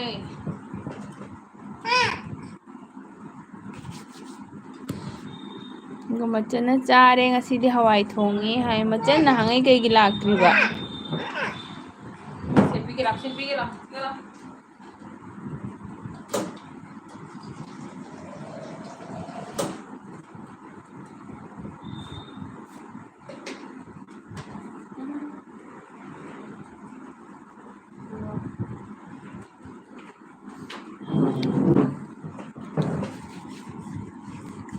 ꯁꯌꯥꯝꯅ ꯆꯦ ꯑꯩ ꯊꯣꯛꯄ ꯌꯥꯔꯕꯣ ꯑꯩ ꯃꯤꯠꯁꯦ ꯅꯨꯡꯉꯥꯏꯇꯦ ꯍꯣꯏ ꯍꯣꯏ ꯁꯌꯥꯝ ꯄꯣꯊꯥꯔꯣ ꯊꯣꯛꯑꯣ ꯀꯩꯁꯨ ꯀꯥꯏꯗꯦ ꯆꯦ ꯅꯪ ꯉꯁꯥꯏꯗꯒꯤ ꯂꯩꯕꯤꯔꯤꯔꯥ ꯀꯩꯁꯨ ꯀꯥꯏꯗꯦ ꯁꯌꯥꯝ ꯉꯁꯥꯏꯗꯒꯤ ꯁꯨꯛ ꯀꯨꯏꯅ ꯌꯥꯎꯕꯤꯔꯕꯨ ꯀꯩꯒꯤ ꯌꯥꯔꯣꯏꯗꯣꯏꯅꯣ ꯌꯥꯔꯦ ꯌꯥꯔꯦ ꯊꯣꯛꯑꯣ ꯄꯣꯊꯥꯔꯣ ꯗꯩꯁꯥ ꯅꯪ ꯑꯇꯣꯞꯄꯗ ꯀꯣꯏꯅꯤꯡꯉꯁꯨ ꯀꯩꯁꯨ ꯅꯠꯇꯦ ꯆꯦꯗꯤ ꯑꯗꯨꯝ ꯀꯣꯏꯕꯤꯔꯣ ꯖꯦꯅꯦꯠ ꯍꯥꯏꯕ ꯑꯦꯜ ꯅꯥꯎꯕꯤ ꯁꯤꯡꯉꯁꯤꯔꯣ ꯍꯥꯏ ꯃꯅꯤ ꯃꯅꯤ ꯖꯦꯅꯦꯠ ꯑꯩꯅ ꯑꯗꯨꯝ ꯅꯥꯎꯕꯤ ꯍꯥꯏꯅ ꯃꯥꯒꯤ ꯃꯃꯤꯡꯗꯣ ꯁꯥꯡ ꯁꯥꯡꯅ ꯄꯥꯕꯒꯤ ꯅꯥꯎꯕꯤꯑꯅ ꯄꯥꯔꯛꯏꯅꯤ ꯑꯗꯨꯒ ꯅꯥꯎꯕꯤꯅ ꯏꯆꯦ ꯑꯩꯒꯤ ꯅꯨꯡꯉꯥꯏꯇꯕ ꯃꯌꯥꯝꯁꯦ ꯏꯆꯦꯗ ꯍꯥꯏꯕꯁꯦ ꯁꯥꯎꯅꯤꯡꯕ꯭ꯔꯣ ꯀꯩꯒꯤ ꯁꯥꯎꯅꯤꯡꯗꯣꯏꯅꯣꯅꯦ ꯑꯗꯨꯃꯥꯏꯅ ꯈꯜꯂꯒ ꯂꯩꯊꯣꯛꯇꯣꯏ ꯁꯔꯨꯛ ꯑꯗꯨꯃꯥꯏꯅ ꯁꯤꯌꯥꯔ ꯇꯧꯊꯣꯛꯀꯗꯅꯤ ꯅꯨꯄꯥꯒꯤ ꯌꯥꯝ ꯐꯠꯇꯕ ꯑꯃ ꯍꯥꯏꯗꯤ ꯋꯥꯈꯜ ꯅꯨꯡꯉꯥꯏꯇꯕ ꯂꯩꯔꯁꯨ ꯁꯤꯌꯥꯔ ꯇꯧꯗꯕ ꯑꯗꯨꯃꯥꯏꯅ ꯑꯗꯨꯝ ꯇꯧ ꯂꯩꯕꯗꯣ ꯐꯠꯇꯦ ꯁꯤꯌꯥꯔ ꯇꯧꯊꯣꯛꯀꯗꯅꯤ ꯉꯥꯏꯍꯥꯛꯇꯪ ꯀꯞꯊꯣꯛꯑ ꯂꯣꯏꯔꯦ ꯀꯩꯒꯤ ꯗ꯭ꯔꯤꯡꯒ ꯇꯧꯗꯣꯏꯅꯣ ꯇꯧꯅꯨꯗꯣꯡꯕ ꯅꯨꯄꯤ ꯑꯃꯒꯤꯗꯃꯛꯇ ꯁꯪꯁꯥꯔꯁꯦ ꯃꯥꯏꯁꯨ ꯃꯥꯒꯤ ꯑꯇꯝꯕ ꯑꯃ ꯂꯩꯔꯝꯗꯣꯏꯅꯤ ꯅꯪꯁꯨ ꯅꯪꯒꯤ ꯂꯩꯔꯝꯒꯗꯣꯏꯅꯤ ꯑꯗꯨꯒ ꯃꯆꯟꯅ ꯊꯕꯛ ꯈꯔ ꯆꯤꯟꯕꯒꯤꯗ ꯆꯪꯉꯛꯄ ꯉꯝꯗ꯭ꯔꯦ ꯆꯦ ꯍꯥꯏꯌꯦ ꯃꯆꯟ ꯑꯩꯅ ꯅꯉꯣꯟꯗ ꯀꯩꯅꯣꯗꯁꯨ ꯑꯦꯐ.ꯕꯤ.ꯗꯁꯨ ꯃꯦꯁꯦꯁ ꯊꯥꯕꯅꯤ ꯆꯦꯅꯦꯜ ꯄꯥꯏꯕ꯭ꯔꯣ ꯃꯆꯟ ꯅꯪ ꯑꯗꯨꯒ ꯁꯌꯥꯝꯅ ꯆꯦ ꯊꯦꯡꯀ꯭ꯌꯨ ꯑꯩ ꯇꯨꯝꯃꯅꯤ ꯍꯥꯏ ꯍꯣꯏ ꯍꯣꯏ ꯁꯌꯥꯝ ꯋꯥꯔꯗꯤ ꯄꯣꯊꯥꯔꯣ ꯊꯦꯡꯀ꯭ꯌꯨ ꯁꯌꯥꯝ ꯂꯥꯛꯄꯤꯕꯒꯤ ꯍꯦꯛ ꯍꯦꯛ ꯂꯥꯛꯎꯀꯣ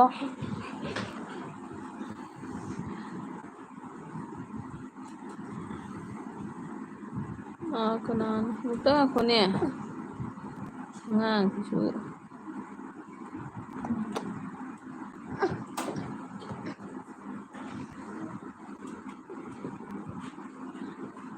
ꯑꯅꯥꯎꯕꯤꯅ ꯏꯆꯦ ꯍꯧꯖꯤꯛꯀꯥꯟꯒꯤ ꯅꯨꯄꯤꯁꯤꯡꯁꯦ ꯑꯃꯠꯇ ꯊꯥꯖꯗ꯭ꯔꯦ ꯅꯨꯄꯤ ꯑꯃꯅ ꯅꯨꯄꯥ ꯆꯥꯝꯃ ꯀꯣꯏꯅꯕꯇ ꯄꯦꯜꯂꯦ ꯍꯥꯏ ꯆꯨꯝꯃꯤꯅꯤ ꯅꯥꯎꯕꯤ ꯅꯨꯄꯤꯁꯨ ꯅꯨꯄꯥꯁꯨ ꯆꯞ ꯃꯥꯟꯅꯔꯦ ꯅꯨꯄꯤꯅ ꯑꯃꯨꯛ ꯈꯔ ꯐꯠꯇꯕ ꯍꯦꯜꯂꯕ ꯈꯪꯗꯦ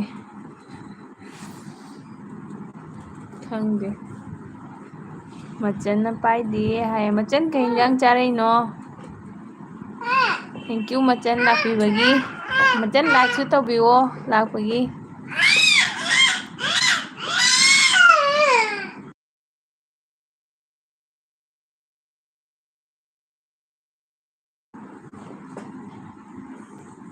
ꯎꯆꯦ ꯑꯣ ꯃꯆꯟ ꯁꯦꯝꯗꯦꯅꯦ ꯍꯧꯖꯤꯛꯐꯥꯎꯒꯤꯗꯤ ꯁꯦꯝꯗꯦ ꯋꯥꯆꯞ ꯒ꯭ꯔꯨꯞꯇꯣ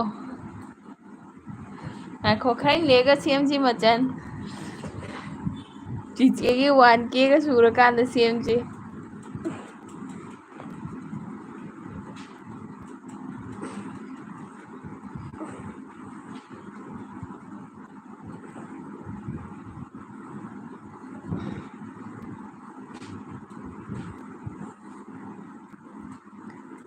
ꯅꯥꯎꯕꯤ ꯌꯥꯝ ꯈꯜꯂꯨꯅꯨꯗ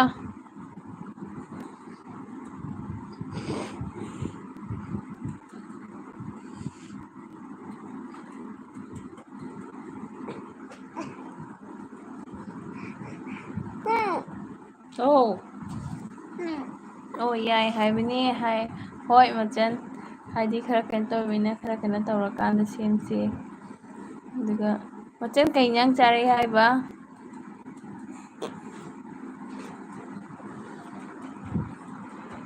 ꯑꯦꯐꯕꯤꯗ ꯑꯗꯨꯝ ꯊꯥꯔꯛꯑꯣ ꯑꯗꯨꯝ ꯆꯤꯆꯦꯁꯨ ꯆꯪꯕꯗ ꯑꯗꯨꯝ ꯍꯜꯂꯛꯀꯦ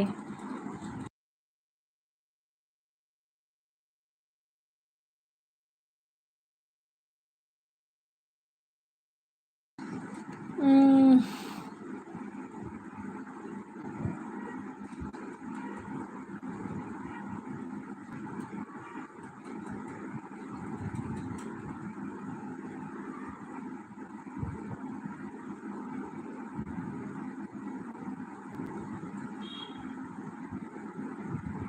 ꯑꯣ ꯃꯆꯟ ꯆꯤꯆꯦ ꯍꯣꯏꯒꯤ ꯄꯀꯧꯔꯥ ꯊꯣꯡꯉꯦ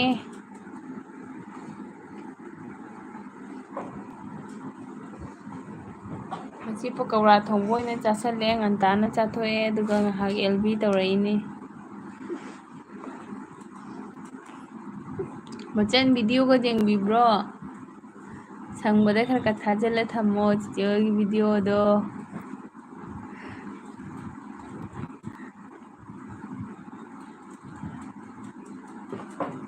ꯑꯦ ꯑꯣꯟꯊꯅꯤ ꯑꯣꯟꯊꯅꯤ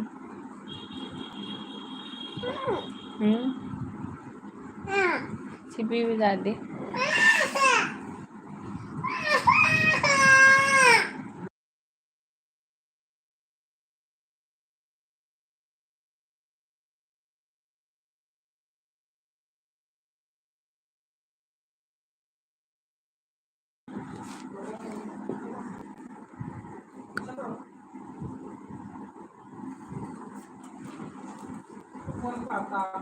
ꯃꯆꯟ ꯆꯤꯆꯦꯒꯤ ꯑꯦꯜꯕꯤꯁꯦ ꯃꯤꯅꯤꯠ 5ꯃꯨꯛ ꯂꯩꯔꯗꯤ ꯂꯣꯏꯁꯜꯂꯒꯦ ꯆꯤꯆꯦꯒꯤꯁꯦ ꯃꯤꯁꯨ ꯀꯅꯥꯝ ꯂꯥꯛꯇꯦ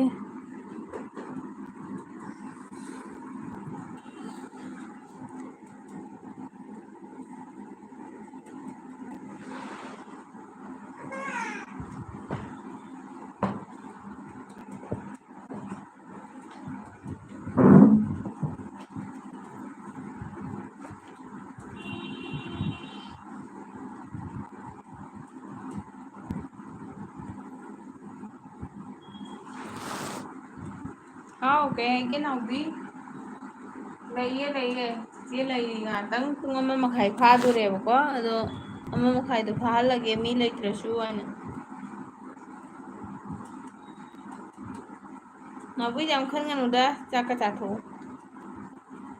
ꯑꯣꯏꯗꯕ ꯄꯣꯠꯅꯤꯗ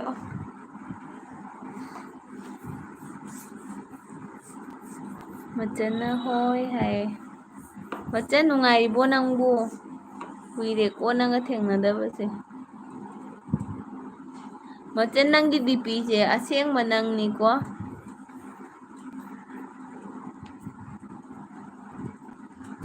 ꯅꯥꯎꯕꯤꯅ ꯂꯩꯌꯨ ꯍꯥꯏ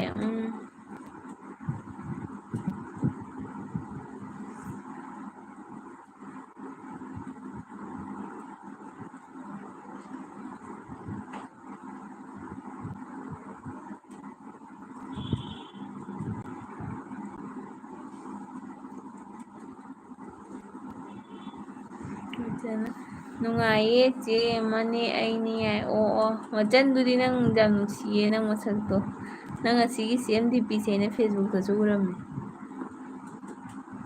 ꯑꯗꯨꯒꯅꯦ ꯑꯩꯅ ꯈꯪꯉꯤꯁꯦ ꯑꯦꯜꯕꯤꯁꯦ ꯆꯤꯆꯦꯗꯤ ꯌꯥꯝ ꯇꯣꯏꯅꯅꯦ ꯊꯥꯖꯤꯜꯂꯛꯑꯗꯤꯀꯣ ꯄꯨꯡ ꯑꯃ ꯍꯦꯜꯂꯛꯑꯗꯤꯅꯦ ꯃꯃꯤꯠꯁꯦ ꯌꯦꯡꯕꯗ ꯌꯥꯝ ꯅꯨꯡꯉꯥꯏꯇꯦ ꯍꯥꯏꯗꯤ ꯂꯥꯏꯠꯁꯦ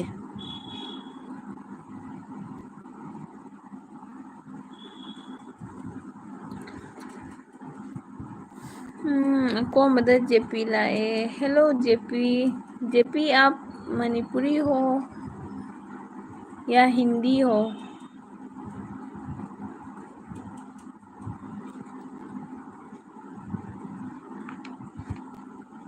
जेपी ऑन वेलकम जेपी आपको मेरे एलबी पे एक लाइक भी कर दो जेपी मैं आपको कल रिटर्न करूंगी ठीक है आपने कमेंट छोड़ा वीडियो वॉच करके कमेंट छोड़ देना मैं आपको रिटर्न करूंगी मचन फेसबुकदसु थंबने हाय मचन मचन मचन नंसु कक्चिंगदैनि हायरा मचन नोइदी केनो लोरबो थंबान खुबाक करी कराक तो लोइरबो लोइसनग्रबो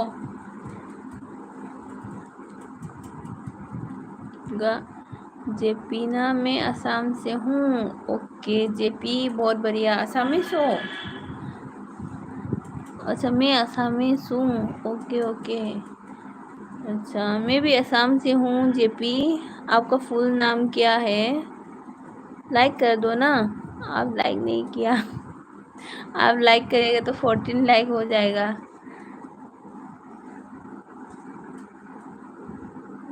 नाउबीना इचे अꯩꯒꯤ ꯑꯦꯀꯥꯎꯟ ꯄꯨꯝꯅꯃꯛꯇꯒꯤ ꯁꯕ ꯇꯧꯔꯛꯀꯦ ꯍꯣꯏ ꯅꯥꯎꯕꯤ ꯅꯪ ꯆꯥꯛ ꯏꯁꯤꯡ ꯆꯥꯔꯒ ꯄꯣꯊꯥꯔꯒ ꯐ꯭ꯔꯦꯁ ꯑꯣꯏꯔꯒ ꯑꯗꯨꯝ ꯇꯧꯕꯤꯔꯧꯗ ꯑꯗꯨꯒ ꯃꯆꯟꯅ ꯆꯦ ꯅꯝꯕꯔ ꯄꯤꯅꯁꯦ ꯌꯥꯕ꯭ꯔꯣ ꯍꯥꯏ ꯃꯆꯟ ꯐꯦꯁꯕꯨꯛꯇ ꯄꯥꯎ ꯐꯥꯎꯅꯁꯤꯀꯣ ꯑꯗꯨꯒ ꯅꯥꯎꯕꯤꯅ ꯂꯩꯌꯨ ꯍꯧꯖꯤꯛ ꯍꯣꯏ ꯅꯥꯎꯕꯤ ꯑꯗꯨꯒ ꯃꯆꯟꯅ ꯂꯣꯏꯔꯦ ꯍꯩꯔꯣꯏꯒ ꯍꯥꯏꯕꯅꯤ ꯆꯦ ꯍꯥꯏ ꯃꯆꯟ ꯀꯩ ꯍꯥꯏꯅꯣꯁꯦ ꯒ꯭ꯌꯥꯟ ꯇꯥꯗ꯭ꯔꯦ ꯃꯆꯟ ꯀꯩ ꯍꯥꯏꯅꯣ ꯁꯤꯁꯦ ꯑꯣ ꯍꯩꯔꯣꯛ ꯍꯥꯏꯕꯅꯤ ꯍꯥꯏꯕ ꯑꯠꯆꯥ ꯑꯠꯆꯥ ꯍꯩꯔꯣꯛ ꯅꯤꯡꯁꯤꯡꯉꯦ ꯍꯩꯔꯣꯛ ꯍꯥꯏꯕꯗꯣꯀꯣ ꯑꯣ ꯑꯣ ꯅꯣꯏꯗꯨꯒꯗꯤ ꯀꯩꯅꯣ ꯌꯥꯝꯅ ꯂꯥꯡꯈꯤꯗꯕ꯭ꯔꯣ ꯏꯪꯈꯤꯕ꯭ꯔꯣ ꯑꯇꯣꯞꯄ ꯃꯐꯝꯗꯗꯤ ꯈꯔ ꯂꯥꯡꯉꯦꯅ ꯍꯥꯏ ꯅꯥꯎꯕꯤꯅ ꯏꯆꯦ ꯂꯩꯌꯨ ꯍꯣꯏ ꯅꯥꯎꯕꯤ ꯂꯩꯌꯦ ꯑꯗꯨꯒ ꯄꯨꯡ 1 ꯃꯈꯥꯏꯕꯨꯗꯤ ꯐꯥꯔꯦ ꯑꯗꯨꯏꯁꯨ ꯉꯥꯏꯍꯥꯛ ꯂꯩꯒꯦ ꯃꯆꯟꯁꯨ ꯂꯥꯛꯄꯇ ꯉꯥꯏꯔꯤ ꯃꯤꯅꯤꯠ 10ꯃꯨꯛꯇꯪ ꯂꯩꯕ꯭ꯔꯥ ꯅꯠꯇ꯭ꯔꯒ ꯃꯤꯒ ꯂꯥꯛꯑꯗꯤ ꯑꯗꯨꯝ ꯄꯨꯡ 2 ꯐꯥꯔꯁꯨ ꯐꯥꯍꯟꯒꯗꯕꯗꯣ ꯃꯤ ꯂꯥꯛꯇꯕꯅꯤꯅ ꯌꯥꯝ ꯅꯨꯡꯉꯥꯏꯇ꯭ꯔꯤꯕ जेपी ने मेरा फुल नाम जय प्रकाश है ओके जय प्रकाश जी तो आपने आपके नाम पे नंबर 1 भी क्यों जोड़ा आपने नंबर 1 भी जोड़ दिया जेपी नंबर 1 बहुत बढ़िया है मैं लाइक कर दिया हूँ ओके थैंक यू जेपी जी खाना हो गया आपका मचन होय हाय लांगदेदा हाय ओ मचन लांगद्रदि फरे अतोप माइकेदा खर लांग मारे अतोप साइडता नाउबीना इचे लयू हाय होय लैरी नाउबी ngahak लैरी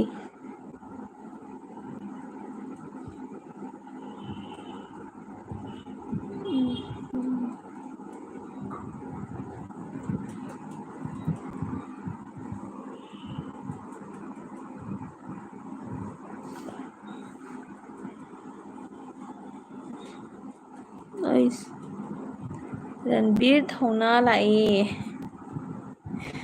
रणबीर थौनासे ꯑꯩꯒꯤ ꯈ꯭ꯋꯥꯏꯗꯒꯤ ꯐꯦꯚꯣꯔꯥꯏꯠ ꯑꯣꯏꯕ ꯃꯅꯤꯄꯨꯔꯤꯒꯤ ꯁꯤꯡꯒꯔꯅꯤ ꯑꯩꯅ ꯑꯉꯥꯡ ꯑꯣꯏꯔꯤꯉꯩ ꯇꯥꯖꯔꯛꯄꯀꯣ ꯑꯗꯣ ꯔꯟꯕꯤꯔ ꯊꯧꯅꯥ ꯍꯥꯏꯅ ꯊꯝꯃꯦ ꯏꯆꯦ ꯍꯥꯏꯌꯦ ꯀꯩ ꯍꯥꯏꯒꯦ ꯑꯗꯣ ꯁꯞ ꯇꯧꯈ꯭ꯔꯕꯅꯤ ꯍꯥꯏ ꯊꯦꯡꯀ꯭ꯌꯨ ꯔꯟꯕꯤꯔ ꯊꯧꯅꯥꯕꯨ ꯔꯟꯕꯤꯔ ꯊꯧꯅꯥ ꯀꯥꯏꯗꯒꯤ ꯑꯣꯏꯗꯣꯏꯅꯣ ꯃꯃꯤꯡꯁꯦ ꯌꯥꯝ ꯐꯖꯅ ꯆꯪꯈꯣꯟꯅ ꯊꯝꯃꯤꯀꯣ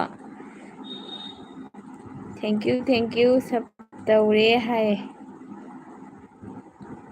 ꯏꯆꯦ ꯑꯩꯅꯦ ꯅꯥꯎꯕꯤ ꯑꯣ ꯅꯥꯎꯕꯤꯔꯣꯁꯦ ꯅꯥꯎꯕꯤ ꯐꯖꯅ ꯃꯃꯤꯡꯁꯦ ꯊꯝꯃꯦ ꯅꯪꯒꯤꯁꯦ ꯑꯩꯅ ꯔꯟꯕꯤꯔ ꯊꯧꯅꯥꯁꯦ ꯑꯩꯅ ꯀꯩꯅꯣꯗꯒꯤ ꯑꯉꯥꯡ ꯑꯣꯏꯔꯤꯉꯩ ꯑꯩꯅ ꯄꯥꯝꯖꯕ ꯁꯤꯡꯒꯔꯅꯦ ꯍꯣꯏ ꯅꯪ ꯁꯞ ꯇꯧꯒꯅꯤ ꯍꯥꯏꯗꯣ ꯅꯥꯎꯕꯤ ꯅꯣꯏꯅ ꯁꯪꯕ ꯃꯇꯝꯗꯁꯨ ꯑꯗꯨꯝ ꯚꯤꯗꯤꯑꯣꯗꯣ ꯈꯔ ꯈꯔ ꯊꯥꯖꯤꯜꯂ ꯊꯝꯃꯣ ꯅꯣꯏꯅ ꯌꯦꯡꯗ꯭ꯔꯁꯨ ꯊꯕꯛ ꯆꯤꯜꯂꯁꯨ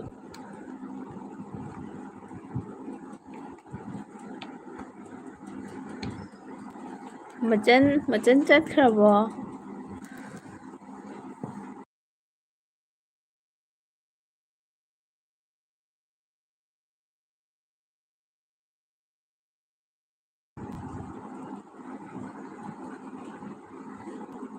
ꯆꯥꯔꯦ ꯅꯥꯎꯕꯤ ꯆꯤꯆꯦꯗꯤ ꯆꯥꯛ ꯉꯁꯤ ꯉꯟꯇꯥꯅ ꯆꯥꯔꯦ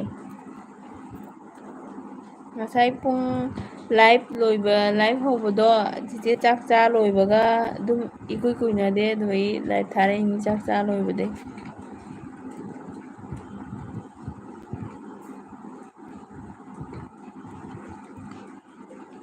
ꯑꯣ ꯏꯆꯦꯒꯤ ꯑꯦꯝꯕꯤ ꯂꯣꯏꯅ ꯑꯃꯨꯛꯀ ꯍꯥꯞꯄꯤꯅꯤꯌꯦ ꯑꯣ ꯅꯥꯎꯕꯤ ꯌꯥꯝ ꯈꯟꯖꯤꯜꯂꯨꯅꯨꯗ ꯅꯥꯎꯕꯤ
ꯆꯨꯝꯃꯤꯅꯦ ꯅꯥꯎꯕꯤ ꯑꯗꯨꯗꯤ ꯃꯍꯧꯁꯥꯅꯤ ꯈꯟꯗꯕ ꯃꯥꯅꯕꯨꯗꯤ ꯈꯟꯗꯕ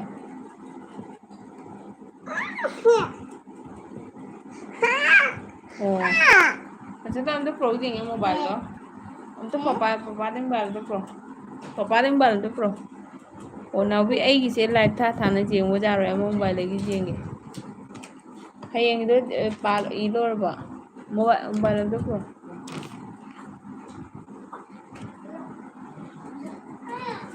ꯐꯔꯦ ꯆꯠꯂꯣ ꯍꯧꯖꯤꯛ ꯌꯥꯔꯦ ꯅꯣꯏ ꯆꯠꯂꯣ ꯅꯪ ꯏꯔꯤꯔꯣ ꯅꯠꯇ꯭ꯔꯒ ꯐꯥꯔꯕꯣ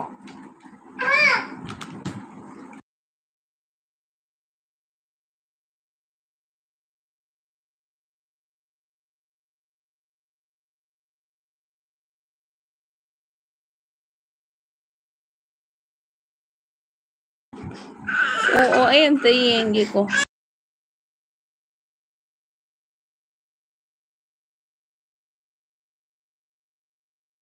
ꯑꯣ ꯃꯁꯛꯇꯤ ꯎꯗꯦ ꯁꯦ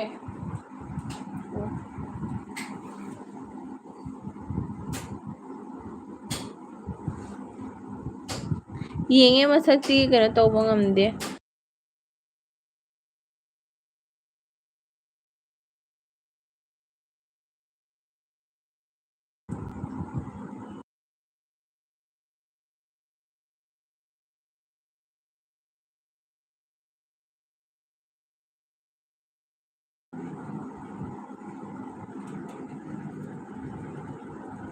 ꯑꯣ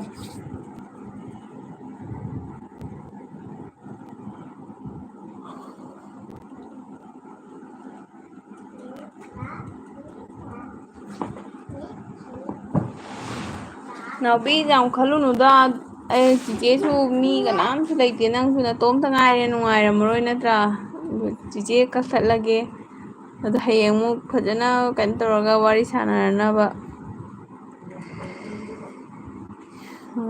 ꯐꯣꯇꯣ ꯂꯩ ꯀꯃꯥꯏꯅ ꯊꯥꯔꯛꯀꯅꯤ ꯍꯣꯏꯅꯦ ꯌꯨꯇꯨꯕꯇꯗꯤ ꯐꯣꯇꯣ ꯊꯥꯕ ꯌꯥꯗꯦ ꯀꯃꯥꯏꯅ ꯊꯥꯕꯗ ꯌꯥꯗꯦ ꯌꯨꯇꯨꯕꯇꯗꯤ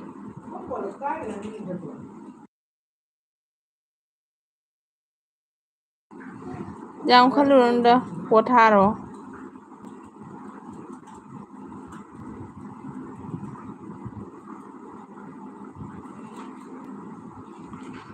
ꯍꯣꯏ ꯍꯣꯏ ꯅꯪ ꯑꯦꯀꯥꯎꯟ ꯑꯃꯗꯒꯤ ꯁꯞ ꯇꯧꯕꯤꯔꯛꯀꯅꯤ ꯍꯥꯏꯗꯤ ꯇꯧꯕꯤꯔꯛꯑꯣ ꯑꯗꯨꯒ ꯑꯗꯨꯝ ꯃꯤ ꯑꯃꯈꯛꯇꯪ ꯂꯩꯕꯅꯤꯅ ꯆꯦꯛ ꯀꯛꯊꯠꯂꯒꯦ ꯀꯩꯅꯣ ꯇꯧꯕ ꯑꯉꯥꯡꯒꯤ ꯍꯌꯦꯡ ꯀꯣꯝꯄꯤꯇꯤꯁꯟ ꯂꯩꯕ ꯁ꯭ꯀꯨꯜꯗ ꯑꯉꯥꯡꯁꯦ ꯈꯇꯪ ꯑꯝꯇ ꯌꯦꯡꯕꯤꯒꯦ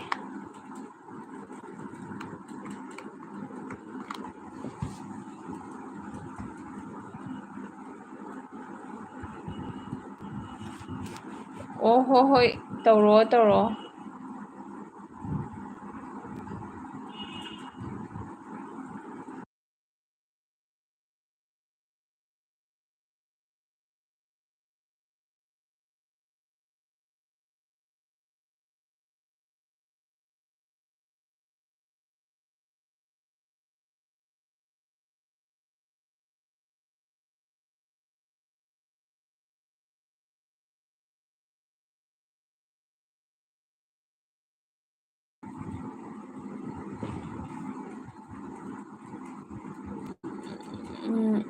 ꯍꯣꯏ ꯍꯣꯏ ꯁꯞ ꯇꯧꯕ ꯂꯣꯏꯔꯒ ꯊꯝꯃꯣ ꯍꯥꯏ ꯍꯣꯏ ꯍꯣꯏ ꯇꯧꯕꯤꯔꯣ ꯇꯧꯕꯤꯔꯣ ꯇꯧꯒꯅꯤ ꯍꯥꯏꯗꯤ ꯑꯗꯨꯒ ꯀꯩꯅꯣ ꯇꯧꯔꯦ ꯌꯦꯡꯉꯣ ꯍꯥꯏꯔꯣ ꯐꯔꯦ ꯐꯔꯦ ꯑꯗꯨꯗꯤꯀꯣ ꯑꯩ ꯀꯛꯑꯒ ꯑꯝꯇ ꯌꯦꯡꯒꯦ ꯀꯛꯇ꯭ꯔꯗꯤ ꯌꯦꯡꯕ ꯌꯥꯔꯔꯣꯏꯕꯀꯣ ꯀꯛꯑꯒ ꯑꯩ ꯖꯤꯃꯦꯜꯗ ꯆꯪꯉꯒ ꯌꯦꯡꯒꯦ ꯑꯗꯨꯗꯤ ꯊꯦꯡꯀ꯭ꯌꯨ ꯁꯣ ꯃꯥꯁ ꯅꯪꯅ ꯁꯞꯁꯨ ꯃꯌꯥꯝ ꯇꯧꯕꯤꯔꯦ ꯑꯗꯨꯒ ꯑꯗꯨꯝ ꯍꯌꯦꯡ ꯃꯊꯪ ꯊꯥꯕꯗꯁꯨ ꯁꯪꯉꯗꯤ ꯑꯗꯨꯝ ꯆꯪꯕꯤꯔꯛꯑꯣꯀꯣ ꯑꯗꯨꯒ ꯌꯥꯝꯅ ꯀꯩꯀꯥ ꯋꯥꯈꯜꯒ ꯀꯩꯅꯣ ꯈꯜꯂꯨꯔꯅꯨꯗ ꯑꯗꯨꯝ ꯆꯥꯛ ꯏꯁꯤꯡ ꯆꯥꯊꯣꯛꯑꯒ ꯀꯩꯅꯣ ꯇꯧꯔꯣ ꯑꯗꯣ ꯉꯁꯤꯒꯤꯗꯤ ꯆꯤꯆꯦꯁꯨ ꯀꯛꯑꯒꯦ ꯑꯉꯥꯡꯁꯤꯡ ꯁ꯭ꯀꯨꯜꯗ ꯗꯦꯕꯦꯠ ꯀꯣꯝꯄꯤꯇꯤꯁꯟ ꯂꯩꯕꯀꯣ ꯑꯗꯨ ꯃꯥꯒꯤꯁꯨ ꯑꯗꯨꯝ ꯀꯩꯅꯣ ꯇꯧꯁꯜꯂꯛꯑꯒꯦ ꯉꯥꯏꯍꯥꯛꯇꯪ ꯑꯝꯇ ꯀꯩꯅꯣ ꯇꯧ ꯄ꯭ꯔꯦꯛꯇꯤꯁ ꯇꯧꯍꯟꯒꯦ ꯑꯗꯨꯗꯤ ꯐꯔꯦ ꯒꯨꯗ ꯅꯥꯏꯠ ꯑꯣꯏꯔꯁꯤ ꯅꯠꯇ꯭ꯔꯥ ꯍꯣꯏ ꯍꯣꯏ ꯒꯨꯗ ꯅꯥꯏꯠ ꯐꯔꯦ ꯐꯔꯦ